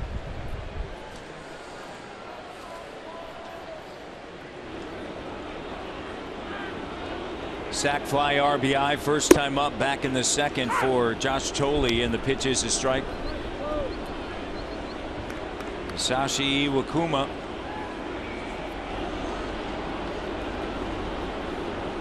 Has a 6-1 lead here in the bottom of the 5th. And first time here today for the Blue Jays that their leadoff batter is aboard and hit high in the air, shallow left center field. Moving in is Martin, and there's one away. We've mentioned this throughout the broadcast, how sharp he's been over his last 4. Yeah, here they are right there. The numbers, a 239 earned run average. Opponents hitting just 235. Strikeout to walk ratio, outstanding. Whip, outstanding. Everything has been good, and they just have not been able to square up anything. Against the slider over those last 4 starts, they're hitting .053. The cutter, .227. He's only given up 1 home run over those last 4 starts. Last time he lost, it was on the road at Detroit back on June 22nd. You know, and I'm looking at all the velocity over those last 4 starts of all of the pitches. The hardest pitch that he has thrown is fastball, 87 miles an hour. So a lot like Marco Estrada for the Blue Jays. You don't have to hit 92, 95 to pitch effectively. You just hit your spots, change speeds, and pitch. Keep the batters off balance. That's what it's all about. Ezequiel Carrera is the batter with a count of 1-1. He has those 5 pitches, as you and Greg Zahn talked about. You don't see the split finger as much as you used to, but certainly effective for the right-hander. Well, he's got so many other ways that he could go to get you out. You know, only he knows what's working that day, what feels good coming out of his hand. In the opening today, we saw, you know, different variations of 4 strikeouts that he had in his last start against Houston. We saw a cutter, we saw a high fastball, the splitter, the curveball, a little bit of everything. So as a hitter, that becomes very uncomfortable because you don't fall into any patterns. You can't eliminate any pitches when he's throwing them all for strikes. From the stretch, Carrera, high chopper, charging is Cano, flips it over to first base. And safe down at second base is Travis. Here comes Donaldson. Look at Adam Lind on that ball. That is a tough play for a first baseman, especially a guy like Robinson Cano who can flip that ball under. You're just not sure where that ball's going to go. When you're that close, all you can do is get down as low as you can and try and see the ball out of his hand. Flips it over there, and then look at the reaction like, oh, come on now. He threw me a fastball with a little bit of sink. That second base is Travis. Donaldson 0 for 1 with a walk. He was stranded at second.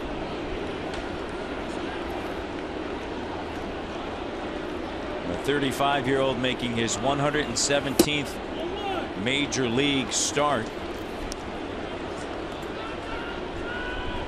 His 20th of the season. Originally signed with Seattle back in 2012. After a successful year and career in Japan.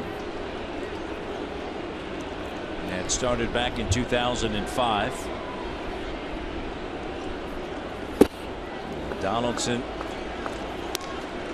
looks at it. It's low, 2-0.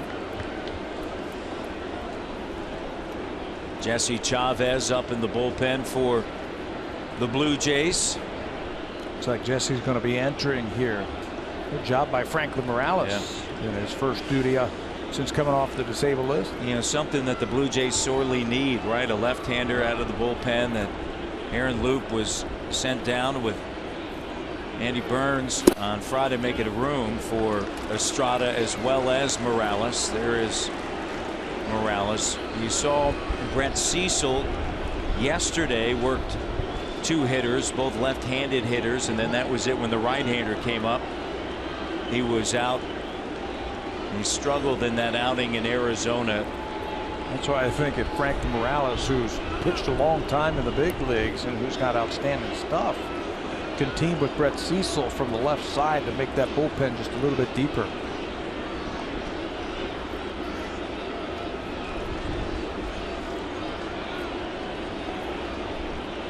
Three 3-0 the count. And there's a strike. 3 balls and 1 strike. Donaldson lifetime 3 for 21 with a double against Iwakuma. Has a count of 3-1. And Travis with the lead at second.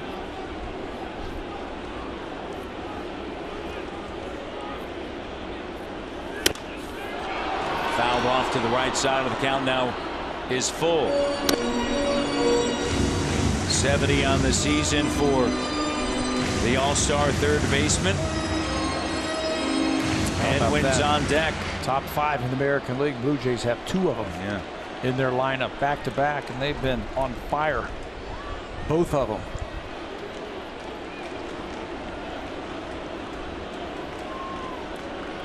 Three balls, 2 strikes, and 2 away. Iwakuma's allowed that 1 run. That was back in the second after walking Pilar. And the pitch is low, and that's going to be ball 4. Second time that Donaldson has walked. We were talking last inning about the Blue Jays trying to claw back into this ball game. Here's a great chance right here. You're down 6-1. You got a single to center and now a walk. If he pops one out of here, we got a new ball game. Edwin Encarnacion 1 for 2. Down at first base is Donaldson.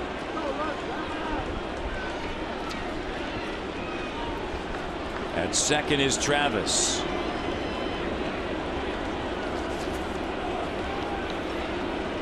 And the pitch, swing and a miss, and watch out. That one sails into the seats. Well, you better pay attention over the dugout. When Edwin is swinging, he will lose that bat. We've seen that time and time again. It just slips right out of his hand. Invariably on a breaking ball that he swings through. Heads up. Travis at second. Led off the inning with a single. He's now there with 2 away, and Donaldson at first base with his American League leading 67th walk. Encarnacion awaits, and the 0-1, and it's strike 2. Last time up, we showed you the beginnings of the Ed Wing. Since April 28th of 2012, he is second in home runs in the American League with 172. Chris Davis is one with 178. So 172 Ed Wings since that day, right? How about 173? Not going to happen. Is that? There's a strikeout to end the 5th. 3rd strikeout for Iwakuma. And we head now to the 6th through 5 at 6-1 Seattle.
Tomorrow, be here early because it's going to be a busy one. It is Kevin Pillar bobblehead giveaway presented by Sonnet. Tomorrow when the Blue Jays take on the Mariners, it is Super Jays Day. The first 20,000 fans will receive one of these beauties with the beard included. It's the Blue Jays and the Mariners. Gates open at 11 o'clock. Another reminder to get here early for your Kevin Pillar bobblehead. It'll be a special day, too, for Kevin Pillar, not only because of the bobblehead. Yeah, he's going to catch the first pitch. His father's going to throw out the first pitch, and his brother they're going to both throw out the first pitch. Kevin's going to catch it, so it should be a fun day tomorrow. Jesse Chavez will now enter the ballgame and become the third pitcher for the Blue Jays this afternoon. There are the numbers for Jesse in 35 games. He last pitched a week ago in that series in Oakland, a third of an inning, a couple of hits. Through 5, it's 6-1 Seattle. Iannetta is a batter. Struck out in the second, and he walked and scored in the fourth. Then O'Malley, who's 2 for 2. 2 ground balls that have not left the infield, but 2 infield singles, a swing and a miss there. And then back to the top of the order in Aoki. Chavez, the third pitcher. R.A. Dickey, 3+ innings at work as Iannetta fouls this off to the right side and out of play. Now, unfortunate for R.A. because he had been strong in his 2 prior outings here at the Rogers Center. Yeah, very good. And we talked about it last inning. A couple of breaks here and there. He didn't get any breaks today. No. Might have been a different story. And Nelson Cruz with a grand slam. Hadn't had much success against R.A., but with the bases loaded, he drilled that one to deep center field. And it's now 6-1. And pitch up in the zone, and Iannetta fouls it back. Jesse at times likes to use that front door cutter, if you will, to right-handers. He'll go away, away, away, and then he tries to get him to freeze on that inside fastball. There it is right there. In the air to left field, coming over Saunders. It gets by him. And Iannetta is going to head into second with a stand-up double.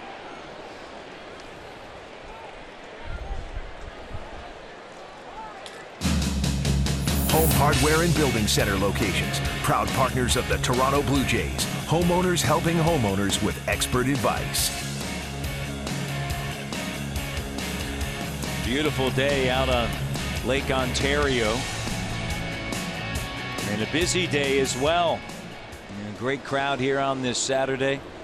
45,000 plus. Leadoff double here in the 6th. The batter is Sean O'Malley. Shows bunt. Third base side. Barehanded by Donaldson. And safe at first. O'Malley racing down that first base line. Beats the throw. You know, if this play stands, and it looks like it's going to, that's 3 infield hits for O'Malley. He can run.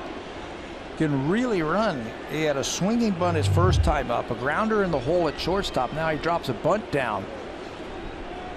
Josh Donaldson does everything right. O'Malley just outruns the baseball. Playing because their regular shortstop, Tel Marte, is on the disabled list with a bout of mononucleosis. One more time as smoke stretches for that, and they're going to take a look at this. Yeah, they're going to say safe, but that one replay, that last replay, showed that the ball might have been touching the inside part of the glove for an out. This replay review powered by Samsung, and I think that's the angle to look at. Yeah, that last one we showed you. This right here. The right foot. You see now the ball entering the frame. It's so close. It appears as though it may be in the glove. As O'Malley initially called safe. The inside part of the glove. That's what constitutes a catch, when it touches the inside leather. And from that replay, it looked like he hadn't stepped on the bag. Yeah. It appeared to be the best angle. Donaldson now in the conversation with Chavez. O'Malley standing on that first base bag. He's a replay review away from a 3-for-3 day. Here it is right here. You see it disappear into the glove of smoke. And just a tick later is when the right foot O'Malley touched down on the bag. Conclusive evidence. Is there enough evidence there to overturn the call? And Chavez is going to begin to throw. That's a tough one. That's the old bang bang play, right? As an umpire, you're trained to keep your eyes on the bag and listen for the pop of the mitt. They're going to call it safe. Yeah, it's tough. So close. And a 3-for-3 day for O'Malley. And runners now on the corners. But you're trained to look for that foot on the bag and then also hear the sound. And that one's so close. But was there enough evidence to turn it over? No. Aoki is the batter. He's 1 for 3. Pilar shades him toward the gap in left center field. Donaldson in at third. And first pitch swinging, and he fouls it off.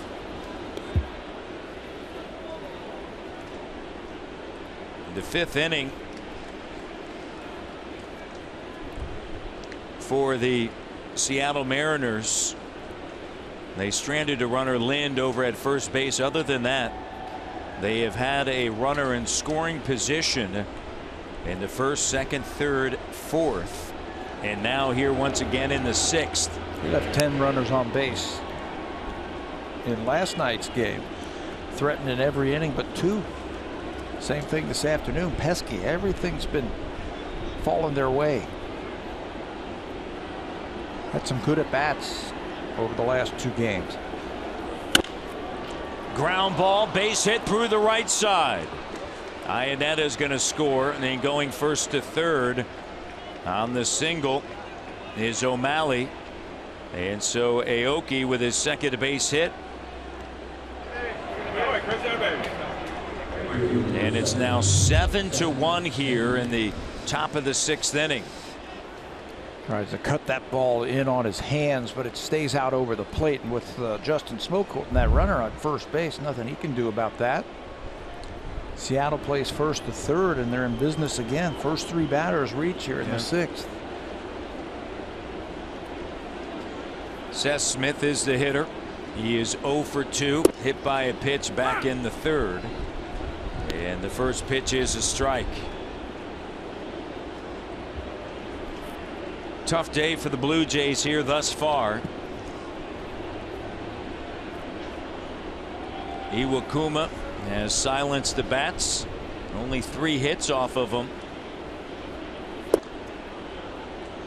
And the Mariners, coming off of a series against the White Sox, feeling good about themselves. They won last night. They've won 3 of their last 4. And their offense, they have a good offense. They're not doing anything that they haven't done all season long. They're starting to get the pitching. Yeah, their pitching is starting to get better. King Felix has come back off the disabled list. That will help. Seattle comes into this game 8th in the American League in average, 6th in runs, 5th in total bases, and 2nd in home runs. I mean, these guys can hit.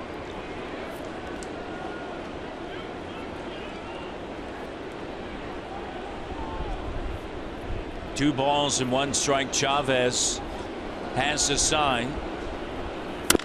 And a ground ball. Devin Travis unable to come away with it as it gets through him into right field. And another base hit and another RBI for the Mariners here in the 6th inning. 8-1 Seattle. Finding a hole again on the right side. Man, that's easy hitting right there. You got 1st and 3rd. Corners are in. Middle of the diamond is in double play depth. There's a lot of holes out there. You're going to get yourself an RBI. Smith will pick up the RBI.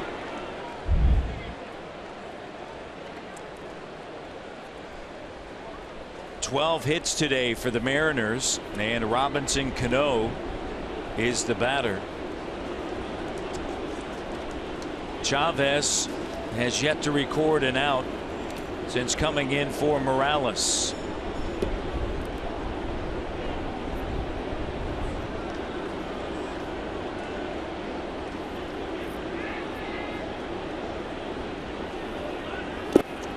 And a pitch down and in. And the count now 1-0. It's 8-1.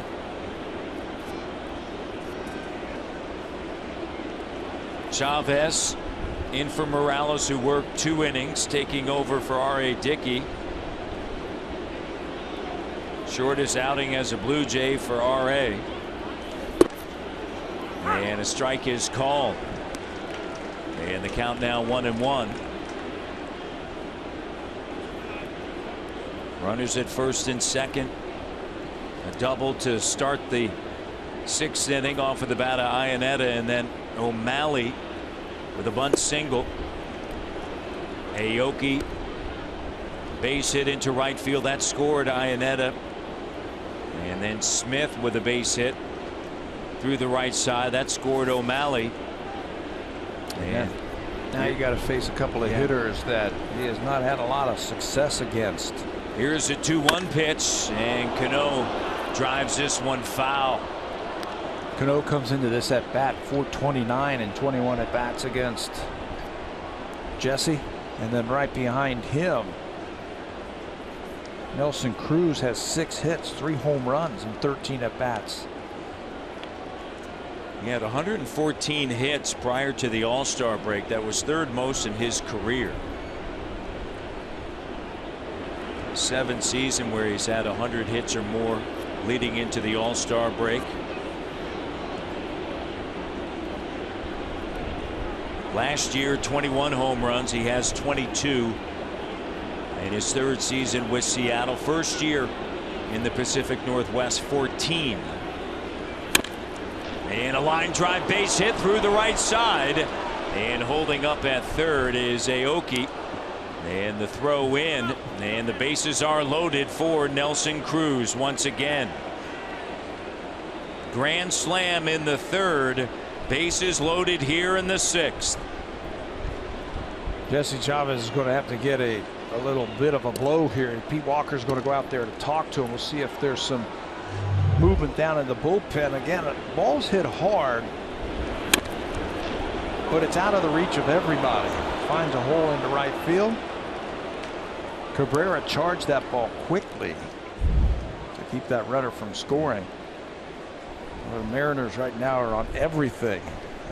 That is 5 straight hits to start the inning. Bo Schultz is up. Saw him last night. Worked a 1/3 of an inning. And then Biagini came in and worked the 8th and the 9th.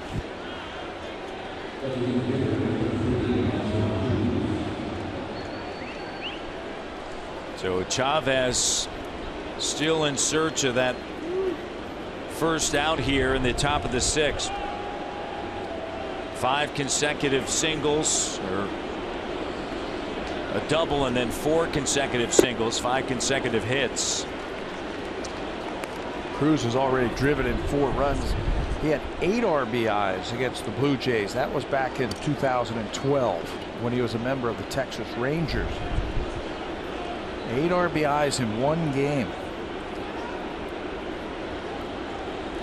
He has hit now 12 home runs in the last 29 games, and Chavez quickly ahead of the count.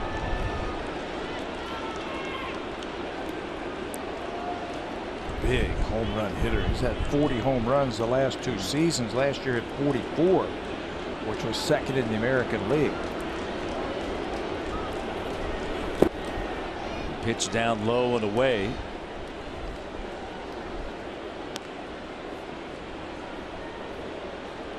Reeling them in. And they've reeled in the runs. They have 8 of them.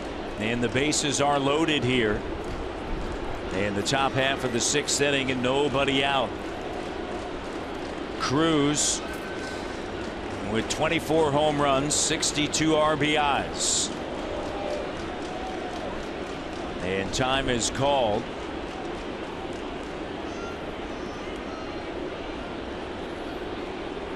That was his first home run since the All-Star break. The 1-2, and it's popped Up, off, and out of play to the right side. And Chavez here in this 6th inning. He's working on the Mariners. And that youngster working on that pretzel. It's a good time for one. Give him something to cheer about right here. Strikeout or a double play. The 1-2 on its way and in the dirt, and the count 2-2. He's going to come out and ask Josh Tolley to talk about what they want to do right here with 2 strikes. Cruz, a cleanup hitter with the bases loaded here in the top half of the 6th inning, and John Gibbons back on the phone. Been a tough day for 2 of the 3 pitchers for the Blue Jays, Dickey and Chavez, and that went up and in and fouled back. Unfortunate for R.A. Dickey. And now Chavez running into some problems here in the top half of the 6th inning. He's on for Morales. 24 pitches already and nobody's out. And as he tries to paint the outside corner, it misses, and it's 3 balls and 2 strikes. Over at third base, Aoki.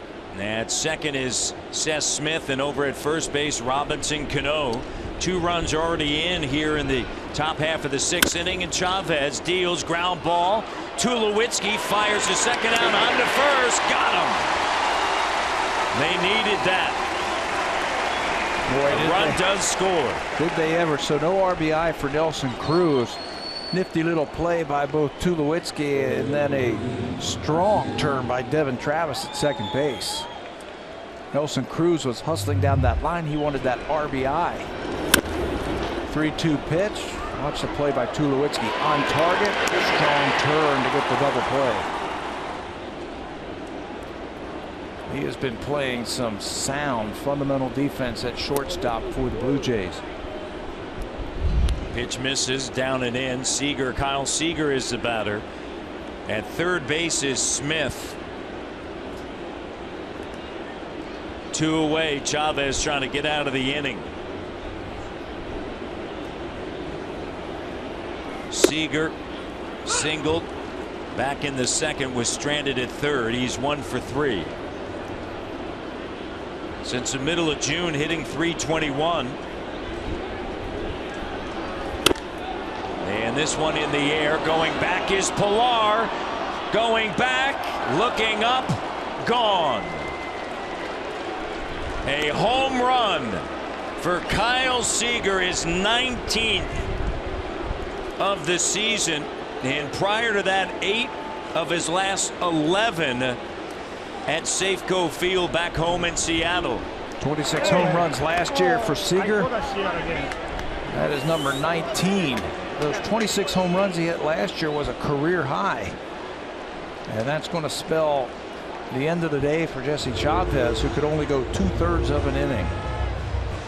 Rough outing for the right-hander.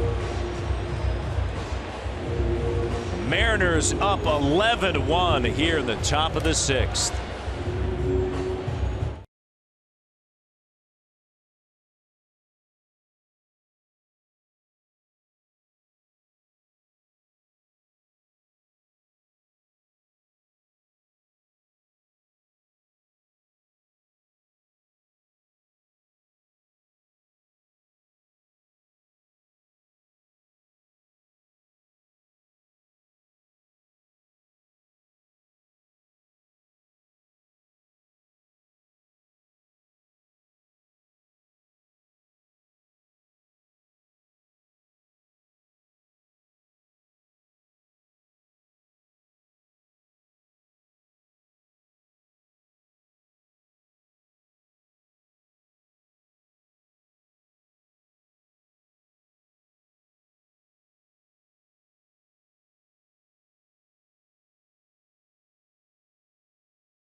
Jays on Sportsnet. Presented by Honda.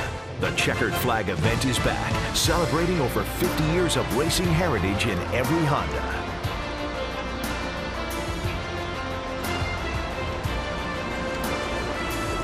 Here inside the Rogers Center, Bo Schultz is in for Jesse Chavez, who worked just 2/3 of an inning. Allowed 5 runs.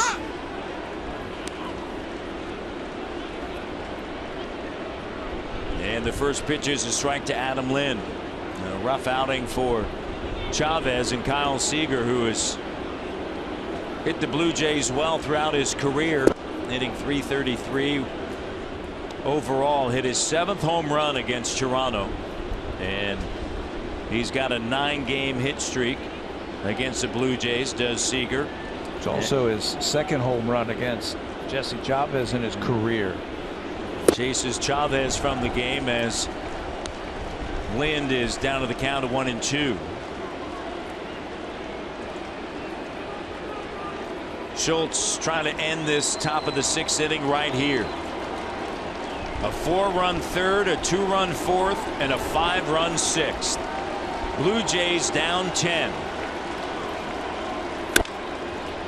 Ground ball right side. Travis spinning. Got him. Devin Travis from right field cuts down Adam Lind at first base, and that'll end the top of the 6th inning. Great play by Devin to the bottom of the 6th.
Festival was a huge success, and we'll have another one for you on Friday, July the 29th. It's presented by Bacardi, and our pre-game musical performance will be by Tokyo Police Club.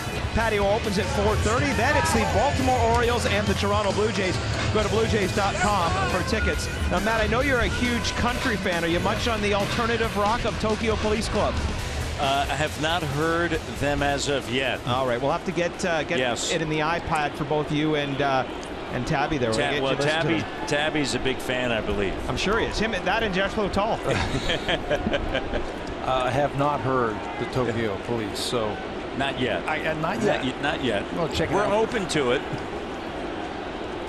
Maybe a little Leonard Skinner as well mixed in there.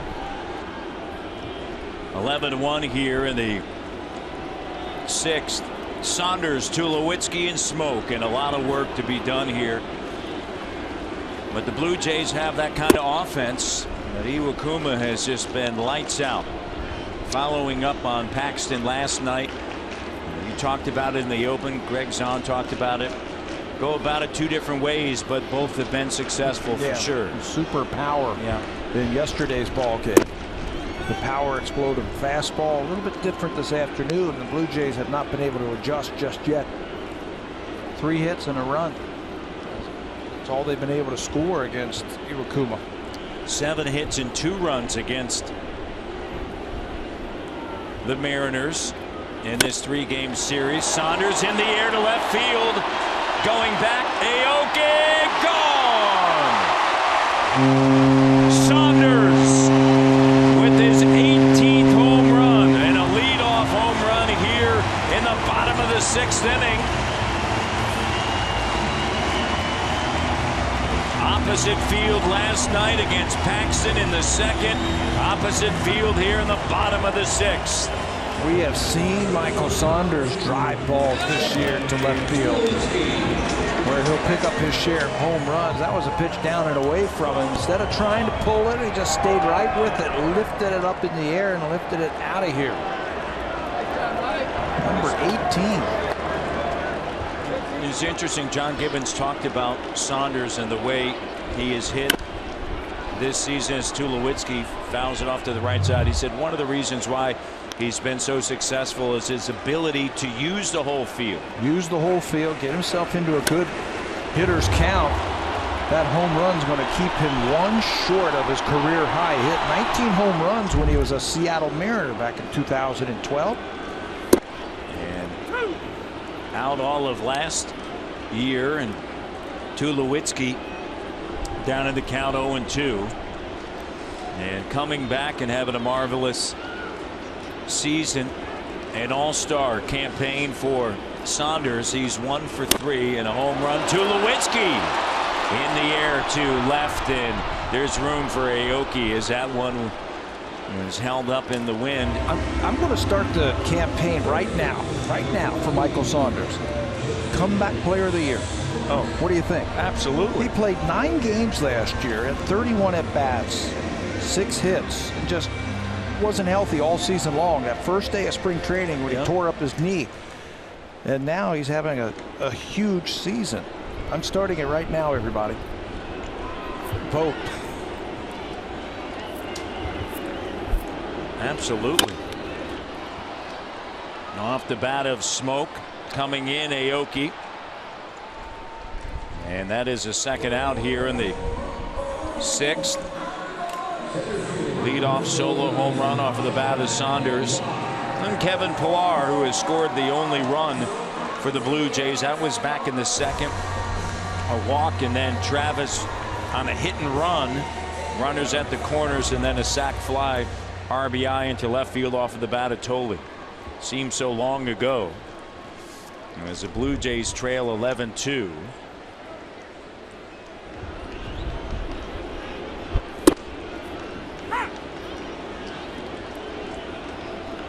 Two away here in the 6th.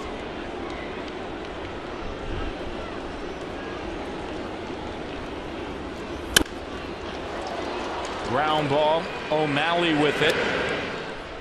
And that's going to do it here in the 6th inning. The 18th home run of the season for Saunders. It's 11-2 Mariners.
This copyrighted telecast is presented by authority of Rogers Blue Jays Baseball Partnership and may not be reproduced or retransmitted in any form, and the accounts and descriptions of this game may not be disseminated without the express written consent of Rogers Blue Jays Baseball Partnership.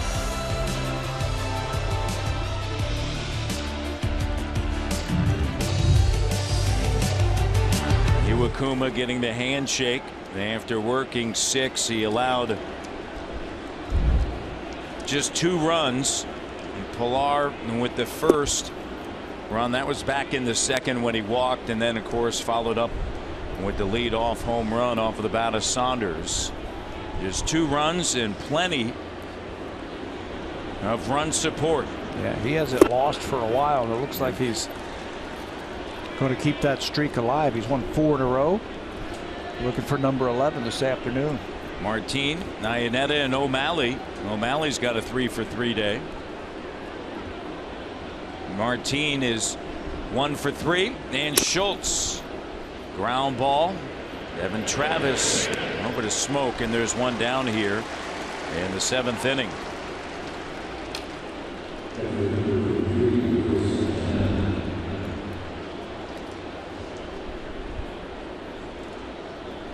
Wade LeBlanc is warming up in the bullpen for the Mariners. Iannetta started the 6th with a double against Chavez, and when the Mariners put up 5. Top half of the 7th as Schultz deals, in the pitch down and away in the count of 1-0. That's 12 extra base hits now for Chris Iannetta in his career against the Blue Jays. 64 at bats. Not really known as a hitter, no more as a good receiver. There's Wade LeBlanc, the former Blue Jay, now warming up. Iannetta with the stick, those look good against Toronto. Hitting over 400 against him. And pitch misses, and the count 3-0. Looked like a pretty good pitch right there. Jordan Baker working the balls and strikes.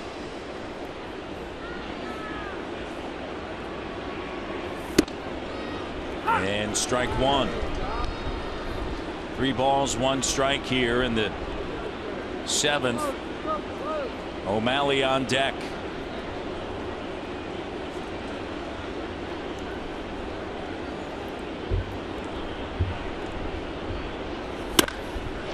Line drive, base hit into left field. Iannetta's going to round first, and played back in by Saunders. And so now 2 for 3. Tomorrow it'll be Miley and Jay Happ.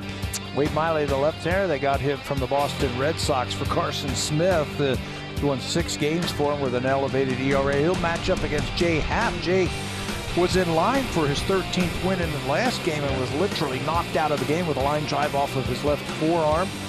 Came out of that game with the lead. Bullpen coughed it up. Jay looking to rebound tomorrow afternoon.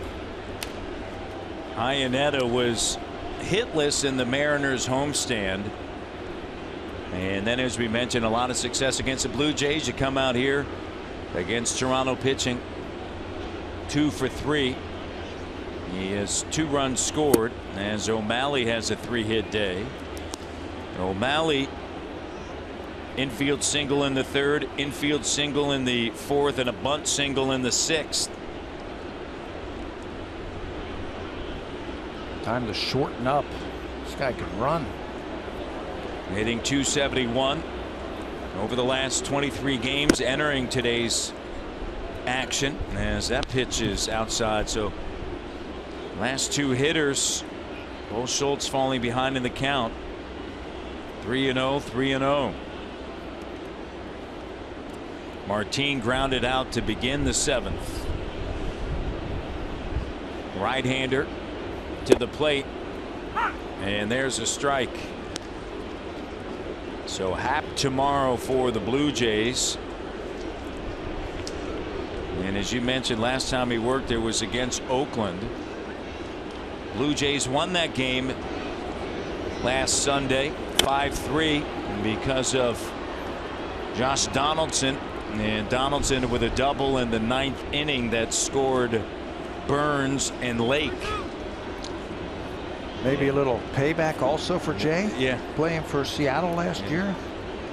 Anytime you go up against your former team, you want to do something special. And then traded to Pittsburgh.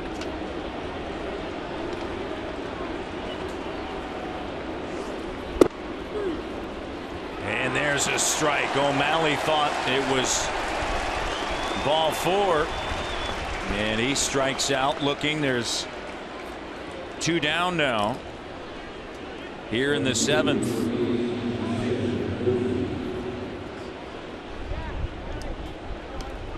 Just the 4th strikeout this afternoon by the Seattle Mariners against the Blue Jays. I tell you, this offensive team for the Mariners a little bit different than what we saw the last couple of years. Yeah. They got some hitters in the middle of that lineup now. Big time. And the first pitch to Aoki is a strike. Mentioned Happ getting traded to Pittsburgh right at the deadline, July 31st last season. Schultz comes set.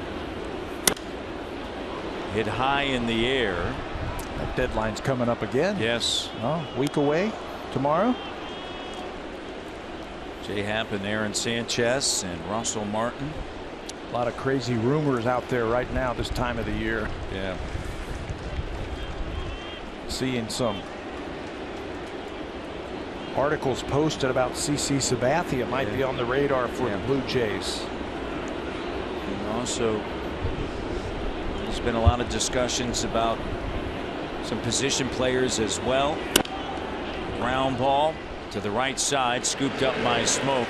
Be interesting to see what happens, but you know, with so many teams in it, that's when it's tough to pull the trigger for some teams.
Iwakuma, 98 pitches, 6 innings, and he's in line for his 5th consecutive win, Tabby.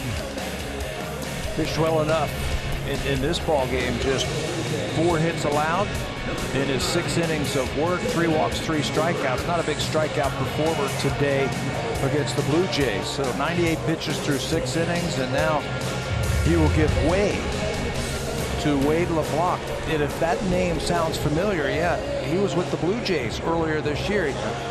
Not in the big leagues. He was in the on the Buffalo team in the Blue Jays organization, pitching in AAA, and he was great. He was then traded on June the 22nd in exchange for a player to be named later to Seattle. Look what he has done for Seattle in 4 starts, 1-0, 363 earned run average, 16 strikeouts, just 4 walks. The veteran's been around for a long time, 10 years. Signed as a free agent back on December 18th with the Blue Jays. Originally selected in the 2nd round by the San Diego Padres. We'll see the Padres on a Monday, Tuesday, and Wednesday as Travis fouls this one off. Travis with a base hit on a hit and run back in the 2nd, and then a single to begin the 5th, and was stranded at 2nd.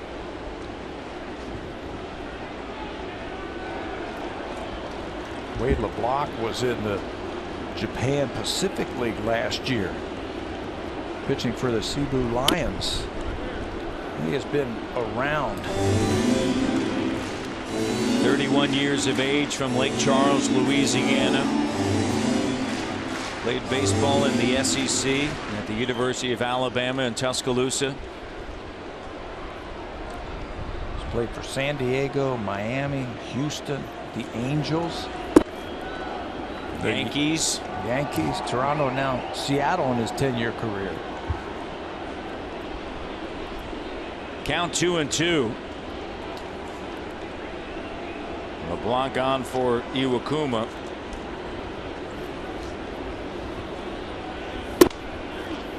And Devon looks at a called 3rd strike.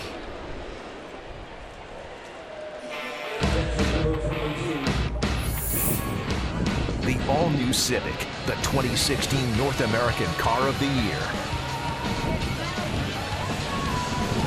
Junior Jays Saturday. Great day to come to the ballpark and bring the family. And Seattle, though, has jumped on the pitchers for the Blue Jays. Here's Tolley as an RBI. That was in the 2nd. And a tough day at the plate for the Jays. Broken bat rolled out to Cano, and there are 2 down.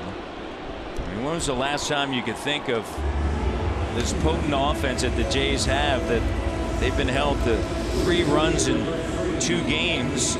They had 4 hits last night, and they have 3 hits, make it what, 4 hits tonight? Yeah, you know what? I can't. They've been so good for so long. I can't remember where they've been handcuffed like this, but we've talked about this in the past, that if you've got good pitching, I don't care who you are as a hitter, they can shut you down. You make pitches, you can get big league hitters out. Carrera back in the lineup today, and he played last night. He looks at strike 2. 2 away here in the 7th inning. Blue Jays down 11-2 in the home half of inning number 7. Tomorrow, Jay Happ on the hill. They're beginning a homestand. Not necessarily the way you want to, with last night's tough loss 2-1 and then down 11-2 here. And remember, at the tail end of this homestand, you have Baltimore in town. Yeah, back in the American League East go the Blue Jays. And then 16 road games in the month of August, only 5 here in July. 1-run games have been the Achilles heel this year for the Blue Jays.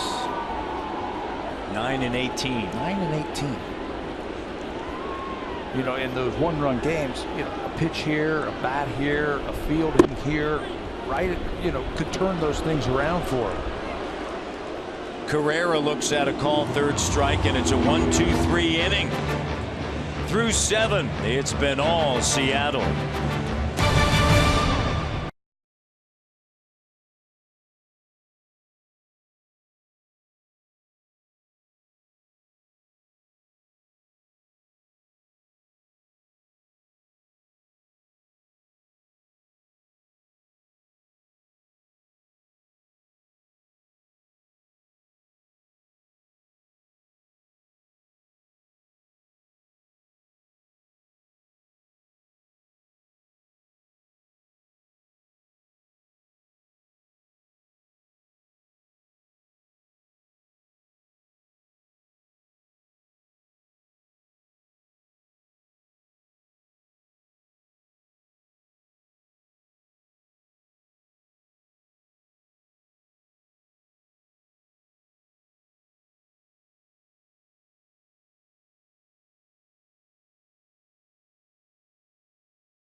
Jays experience is like alumni meet and greet, seat upgrades, offers, and more with Game Plus. It's all part of the MLB.com Ballpark app. Learn more at BlueJays.com/Game Plus. A busy day for the Blue Jays bullpen. Let's get you back to the booth now. Here's Matt Devlin and Pat Tabler.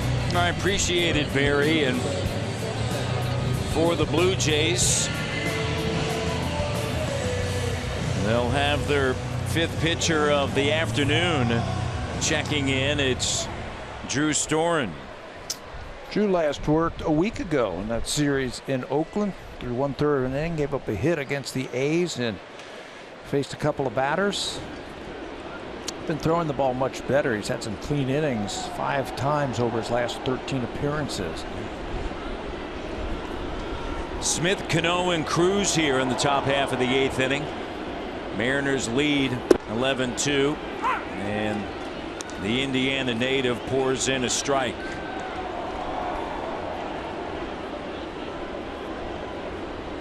Smith 1 for 3. RBI, 2 runs scored. And strike 2.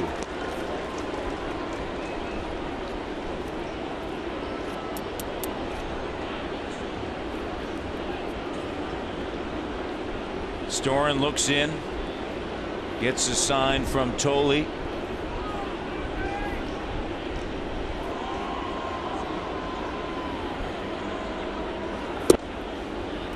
Breaking ball misses down and in. That's the key right there, I think, for Drew Storen, is that breaking ball right there. He's been a little bit inconsistent with it, throwing it where he needs to. He's got a lot of movement on it. He could really spin a breaking ball. He just needs to be able to throw it a little bit more consistently where he can get some outs with it.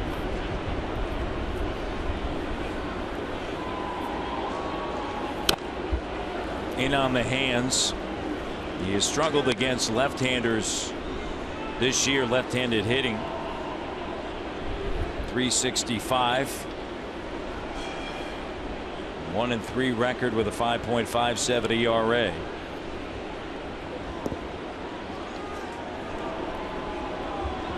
But in a 9-run game, just come in and take care of business. Yeah, that's right. Get out. You don't have to dazzle anybody. As that one misses high and away.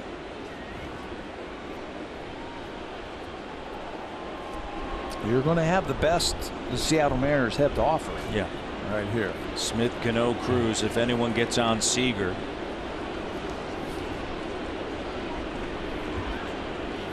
Mariners scored 4 in the 3rd, 2 in the 4th, and then 5 in the 6th against Chavez.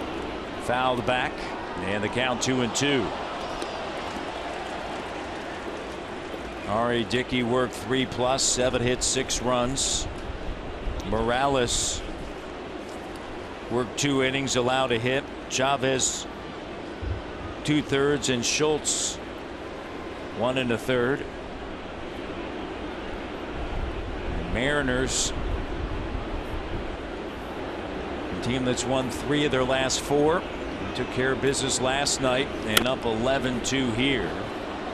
Fouled out of play. And a 7-pitch at bat thus far for Seth Smith. A little bit of cloud cover here. And this afternoon at the ballpark. Bottom of the 8th inning is going to be Donaldson, Encarnacion, and Saunders. See if the Jays can get anything going there against the bullpen of the Mariners. And pitch just misses in tight, and the count now 3 balls and 2 strikes. Josh totally tried to bring that one back. Fastball had a little tail on it, just a little bit. Looked like it might have caught the inside corner. Tried to frame it up for him, and now that pitch runs the count full.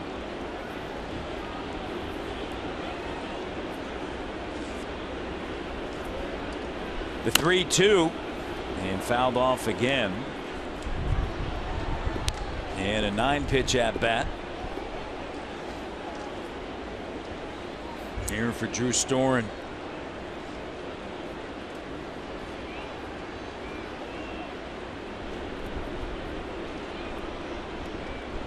His father, a radio and TV personality in Indianapolis. Telling us the other day that he retired. Yeah. Remember that. And pitch misses down and in. Said he grew up around all sports. A lot of Indiana Pacer games as a kid. Shooting hoops with Reggie Miller. That's right. He used to come to his birthday parties. He said when he was a little kid. And now a big league right-hander. Well, Indiana, as you know, it's a lot about basketball. Adam Lynn knows all about that. He's absolutely. from Indiana, basketball player. He hit that walk-off the other night, and he actually did the jumper with his helmet about 15 feet away from home plate. Now that was creative. Well, I asked him. I said, well, he goes, well, so when'd you come up with that? He said, I had a lot of time to think about it. He goes, I'm not that fast around the bases. And I don't hit that many walk-off home runs, I guess. He's had 5 walk-off home runs, 2 this year. That's right. He's had 2. They've had 6 as a team. I thought that was really creative, but I know the backstory on that. I know he's from Indiana, and I know he's into basketball. Well, so many of these athletes, just like yourself, there's a strike. They excelled at multiple sports, right? They weren't just a baseball player. It was basketball, maybe even football. I know for you, you got recruited to play basketball. Bobby Knight, the great Bobby Knight, came to see you play. So I know that has started to change in this era of inside the bag at first base. The extra bases for Cano as a fan reaches over and makes a play on it. Runners at second and third in an era now of one sport. So many kids deciding just to play one sport instead of multiple sports. We had a nice conversation today with Marcus Stroman about basketball, how he loves basketball. He said it's his first love. Yeah. He said he, played it obviously in high school.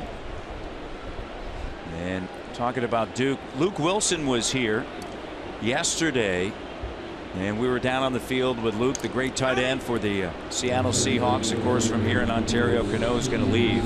Runners at second and third in this 11-2 ball game. And Rice University, where Luke went, is a great academic institution.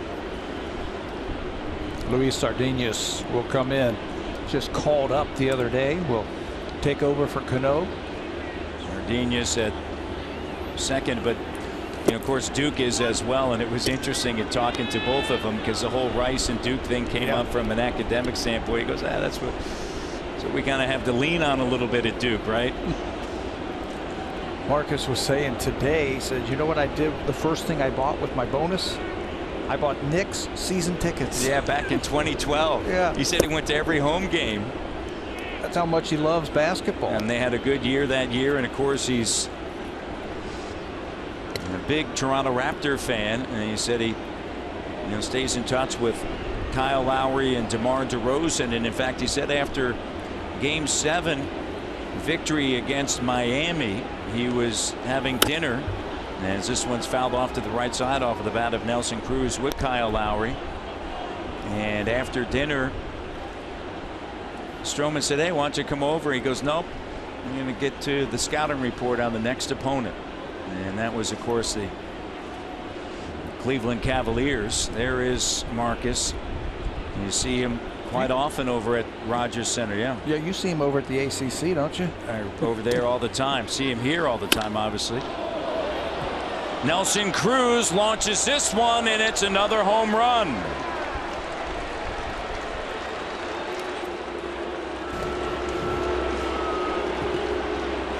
Cruz tacks on 3 more here.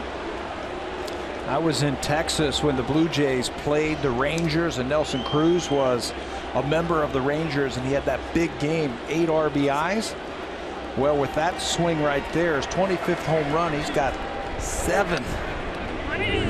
7 RBIs. 7 ribbies this afternoon. A grand slam and a 3-run home run. Fastball up, over, And that one's out of here.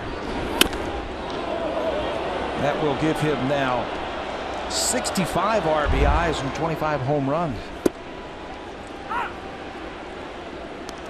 Nobody out, and the pitch is a strike.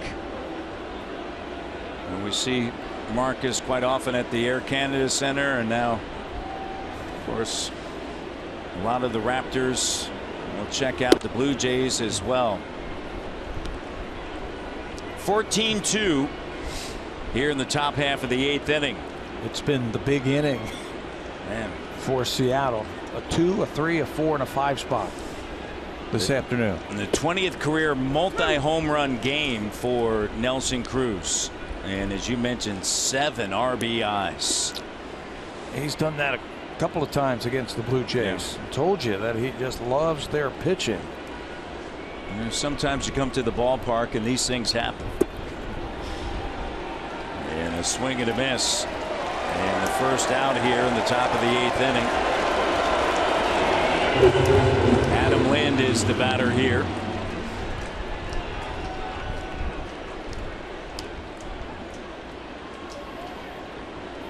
Three runs here in the 8th, that walk.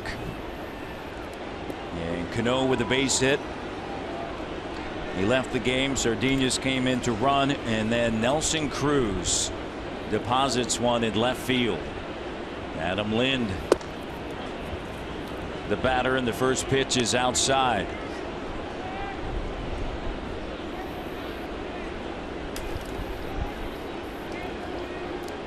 Lind with 15 homers.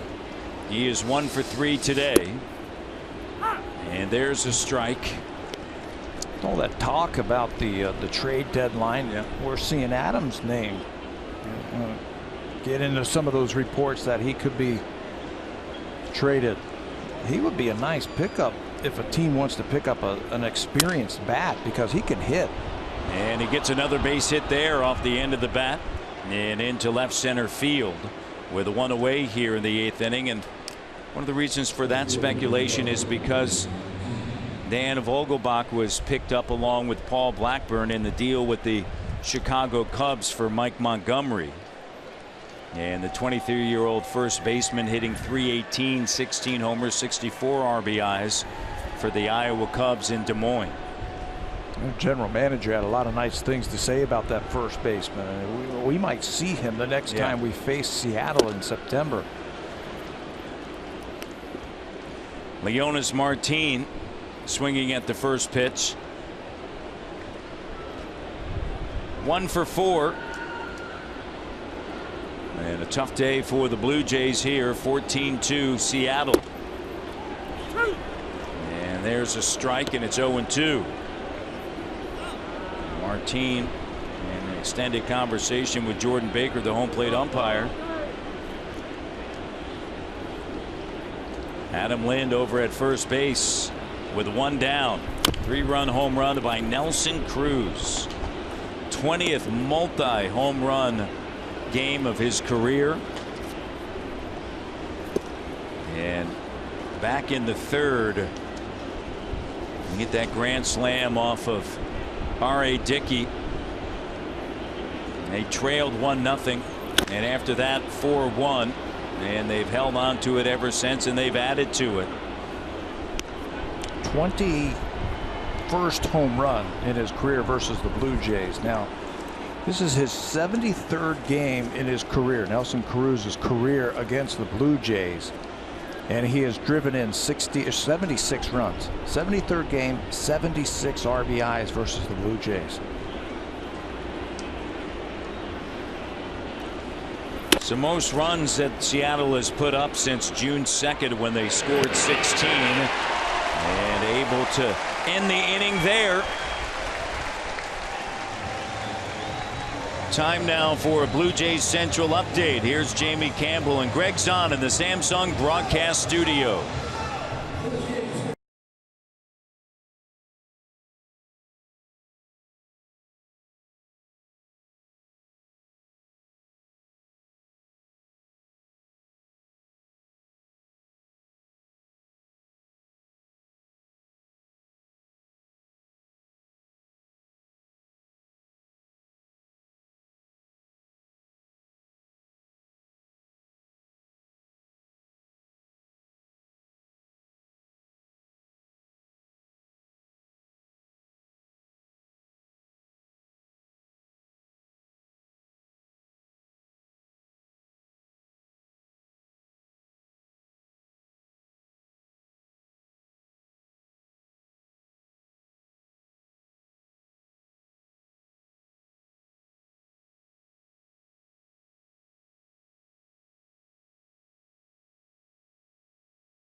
The OPS leaders since June 1st. Donaldson and Edwin Encarnacion.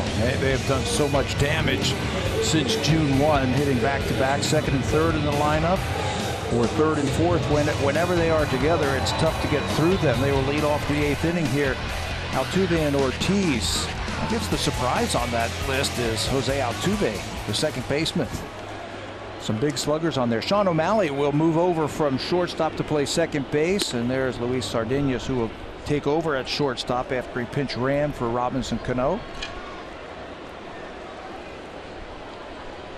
Donaldson, Encarnacion, Saunders. Solo home run back in the 6th for Saunders. And LeBlanc deals, and the pitch is outside. Donaldson is 0 for 1. He walked in the bottom of the 1st, and then he walked in the 5th.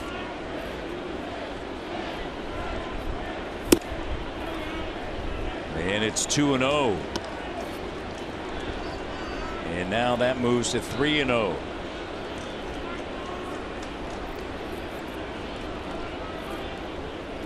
The 3-0. And the strike. Pitchers have been, they'll nibble at the corners against Donaldson, and he is so disciplined at the plate that he just takes them. Leads the American League in walks, ground ball. Sardinas came in for Cano, and they moved O'Malley over to second, able to handle that. And there's one down here.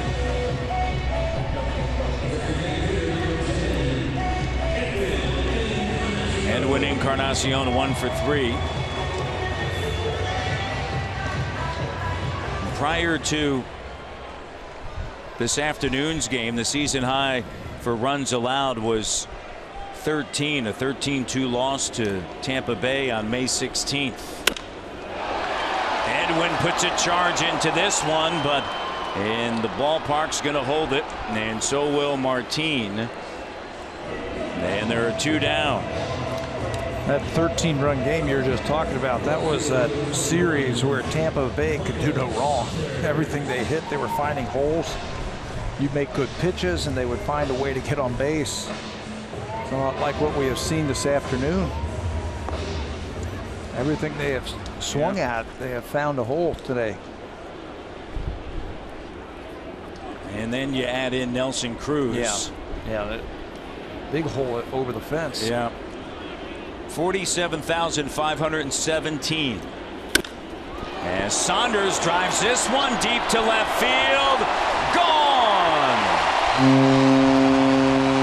Saunders' second home run of the game. And another home run off of a left-handed pitcher. He took James Paxton deep in last night's ball game. He took Iwakuma deep earlier in this game, and then Wade LeBlanc, another lefty, takes it the other way with some pop. That had some great sound coming off the bat. Ties his career high in home runs. He's got 3 home runs in the last 2 games, and it's 14-3. Tulowitzki swings and fouls it back. Listen to this sound. Nice. Doing some damage against his former team. That career high was set in 2012. How about the catch by the fan out there? Got a good glove. Tulowitzki swings. 2 down here in the top of the 8th inning. Iannetta, O'Malley, Aoki in the top of the 9th. Ground ball through the right side. Wide open over there. And Tulowitzki. Troy is a veteran. 2 strikes, and he stayed right with that. You could just tell his swing was catered to hit that ball to the right side with that giant opening over there. He just said, I'm going to wait back just a little bit longer. Shoot the ball over there.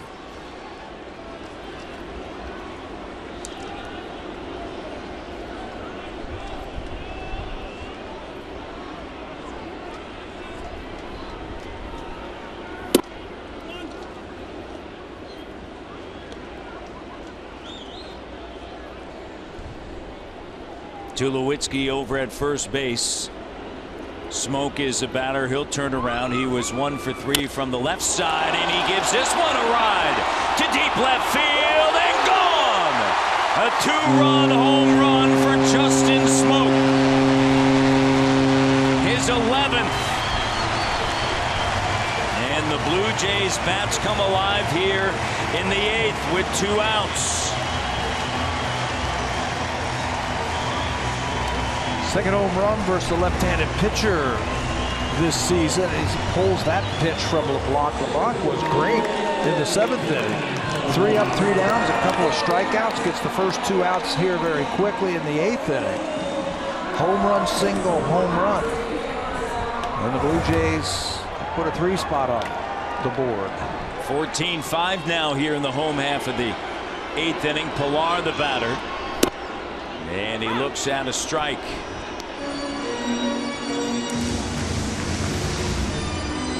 Kevin today a walk and a run scored in the 2nd, grounded out in the 4th to end the inning, grounded out in the 6th to end the 6th inning.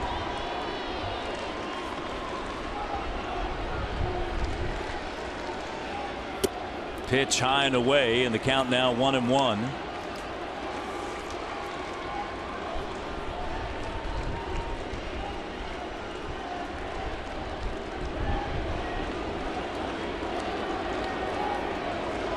Tulowitzki started it with a base hit through the right side after the home run by Saunders. Great piece of hitting. He has a hit now in 17 of his last 19 games. And then Smoke with a home run. 2 in this inning. It's 14-5, and Pilar awaits the 1-2, and just off the outside edge, and it's 2-2. A little bit different than last night's game when it was 2-1. Justin Smoke with number 11. These are 2 of the best home run hitting teams in the American League, and they're showing it off today. Baltimore comes in number 1. Seattle and Toronto 2 and 3 in the American League in home runs. Smoke his 2nd right-handed home run this season, and Pilar awaits, gets underneath this one, and Martin will round it, and that's going to do it in the bottom half of the 8th inning, but not before 3 runs are scored. Saunders a solo home run, and then a 2-run home run off of the bat of Justin Smoke. That's Saunders tying his career high, and Smoke with the 2-run shot.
today's Blue Jays game, we will send you right to Yankee Stadium, where the Giants are looking for their first win post All-Star break.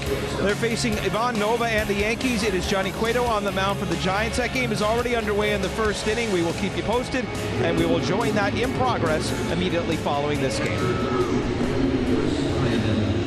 To the 9th inning we go. Joe Biagini comes in for Storen, and some defensive changes as well. Yeah, we saw Joe last night throw a couple of innings, just gave up a hit, had a strikeout, making his 34th appearance of the season. Pretty good numbers for the rookie. The other defensive changes for the Blue Jays: Darwin Barney enters the game at shortstop. He will take over for Troy Tulowitzki.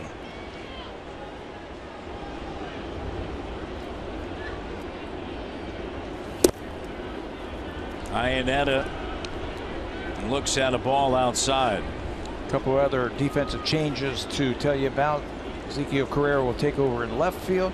Junior Lake enters the ball game in right field. Michael Saunders, after that second home run, is out of the ball game. Lake is hitting in Tulowitzki's spot, or excuse me, Saunders' spot. Barney is hitting in Tulowitzki's spot. Iannetta, the batter, he's 2 for 3, 2 runs scored, and a ground ball. Donaldson with time, and there's one away. That's going to bring up O'Malley, who's 3 for 4. In the bottom of the 9th, it'll be Travis Tolley and Carrera. And if anyone gets on, you'll see Donaldson and then Edwin. It's 14-5. Jay Happ will pitch tomorrow against his former team, Seattle, against Wade Miley.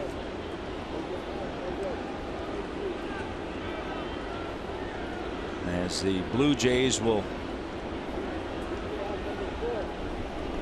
then see the Padres on a Monday, and that matchup has never happened here before.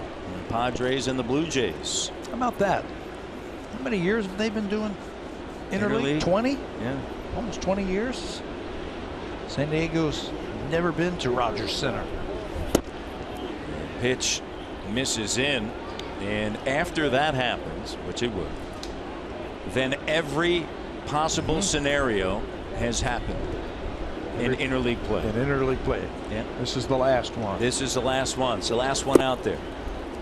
It's never happened. And so the Padres, there's been a lot of conversation. Look, they've already dealt Drew Pomerantz.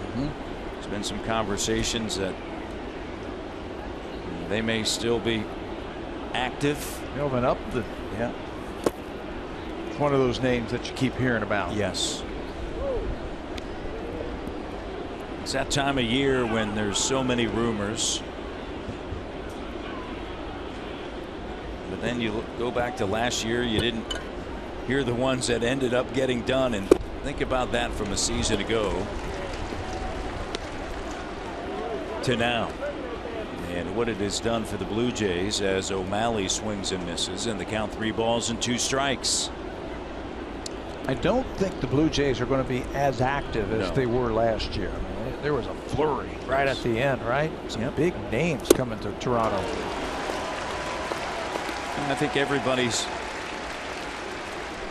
in the conversation about the bullpen. I think that's, the one that continues. But then again, what is the asking price, and ultimately what's out there? Yeah, what's out there. And with the sense that so many teams are right there hovering around that wild card, how many teams are out there really willing to rebuild? It's interesting, Chris Sale, the name of Chris Sale has come up. I find that hard to believe as a ground ball is through the right side, and Aoki, if you're Chicago, why would you do that? I don't think that's coming from Chicago. I mean, there's no reason, unless you get 3 blue chip, and I mean blue chip prospects. But who's got that to offer? Huh? They're 46 and 50. I mean, we were talking about it earlier before the broadcast. If you think about the White Sox, okay, hey, look, you're hovering around 500. You haven't been able to do anything. He's part of the solution. Yeah. Not the problem. That makes no sense. Heard that one today. Brewers as Smith is the batter. You know, going back to what you were talking about with relievers, GMs nowadays, that if they do have bullpen pieces that they want to trade, and they're going to let everybody know that who's available, they're not going to settle for the first offer. Right? If you've got 4 teams bidding on that one guy, you're not going to wait. You're going to wait right up until the end of the trade deadline to drive up that price as much as possible. And it's ridiculous from what I hear that what GMs are asking for relief pieces.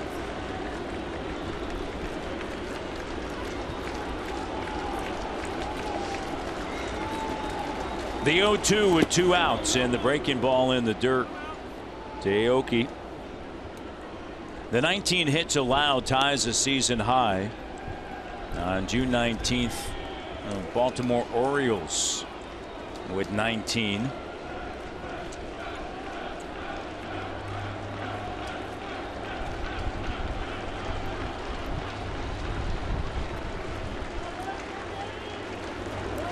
(14-5) here in the top of the 9th inning. At the start of the day, Baltimore atop the American League East by half a game. They've won 2 in a row. Boston a half game back. They've won 8 of 10 entering the day. And then the Blue Jays 2 games back. In New York, all of a sudden, they're 2 games over 500. And there was so much talk just at the beginning of last week. What would the Yankees do? And conversation about Brian Cashman potentially wanting buyers or sellers. Yeah, to be a seller.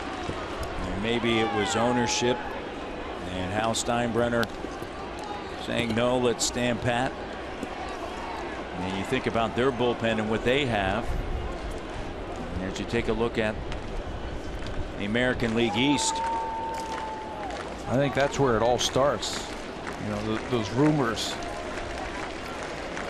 They've got 2 pieces to their bullpen, 2 players, shut down relievers. And that one is chop foul.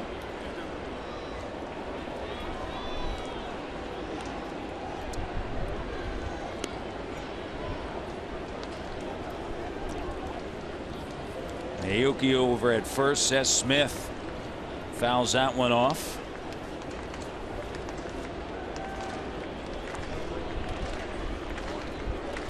Smith has scored 3 times.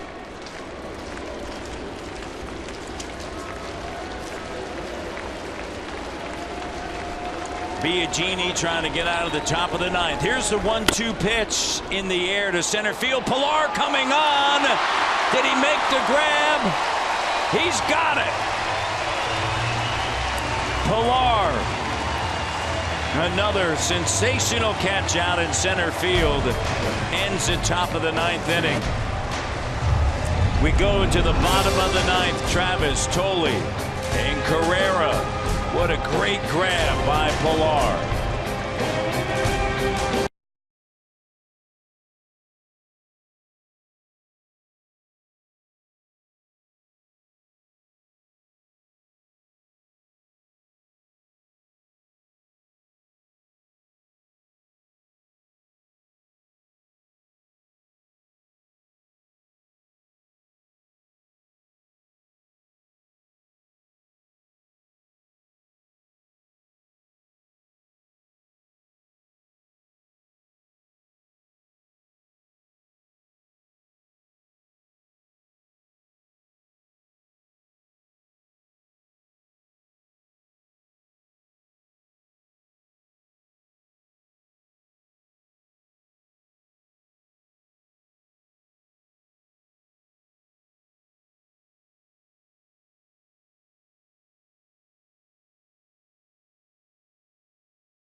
of a base hit back in the 9th inning. Well, they said they were here to see Kevin Pillar fly. You get to do it right here. I don't care what the score is, what the inning is. This guy's going to play the game the right way. Lays out one more time. Take a hit away from Seth Smith.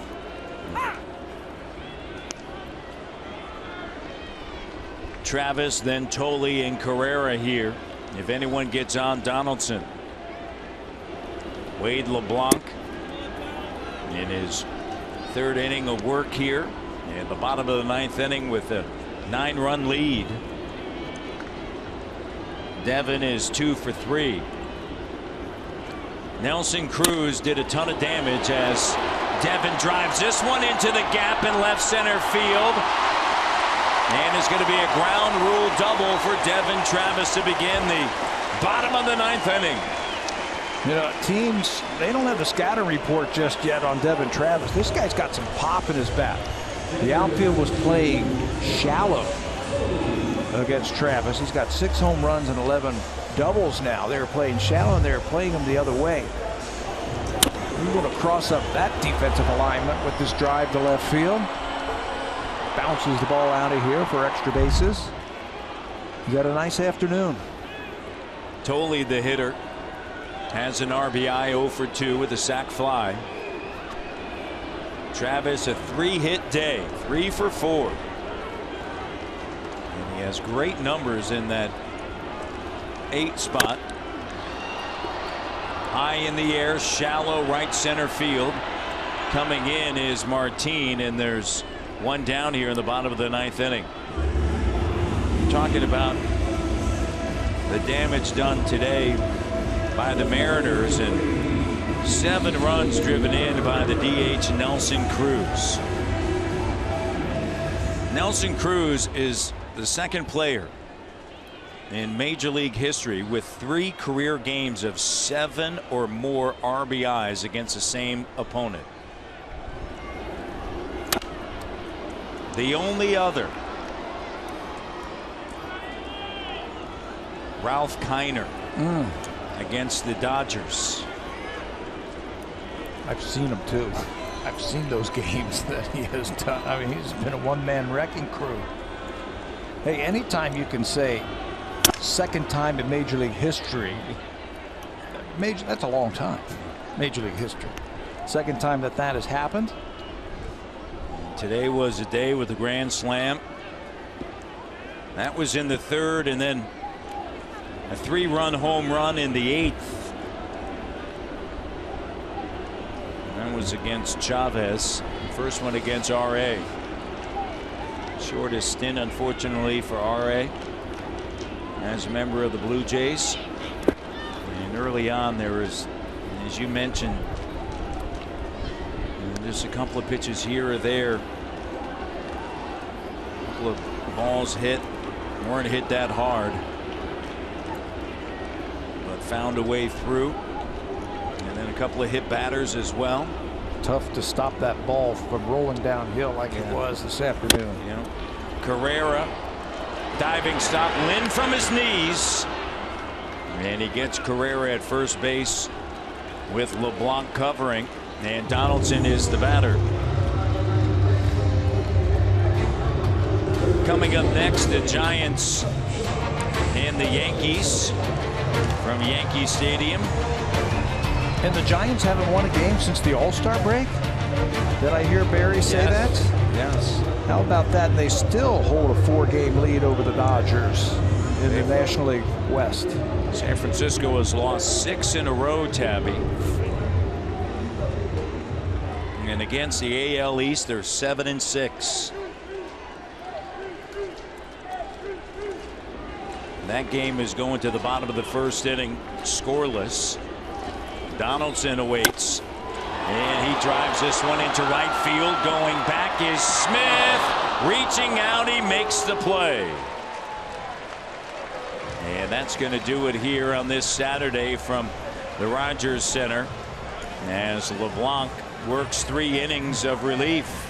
Blue Jays put up 5 runs on 8 hits, but the Seattle Mariners hit and they kept on hitting. They only scored in 4 innings this afternoon, but they put up a 2, a 3, and a 4 and a 5 spot against the Blue Jays. Blue Jays are going to try and win tomorrow to get one of these games in this series. What a day for Nelson Cruz. 7 RBI day, 2 home runs, a grand slam, and a 3-run home run for Nelson Cruz. It was all Mariners. Time now for Blue Jays Central with Jamie and Zani.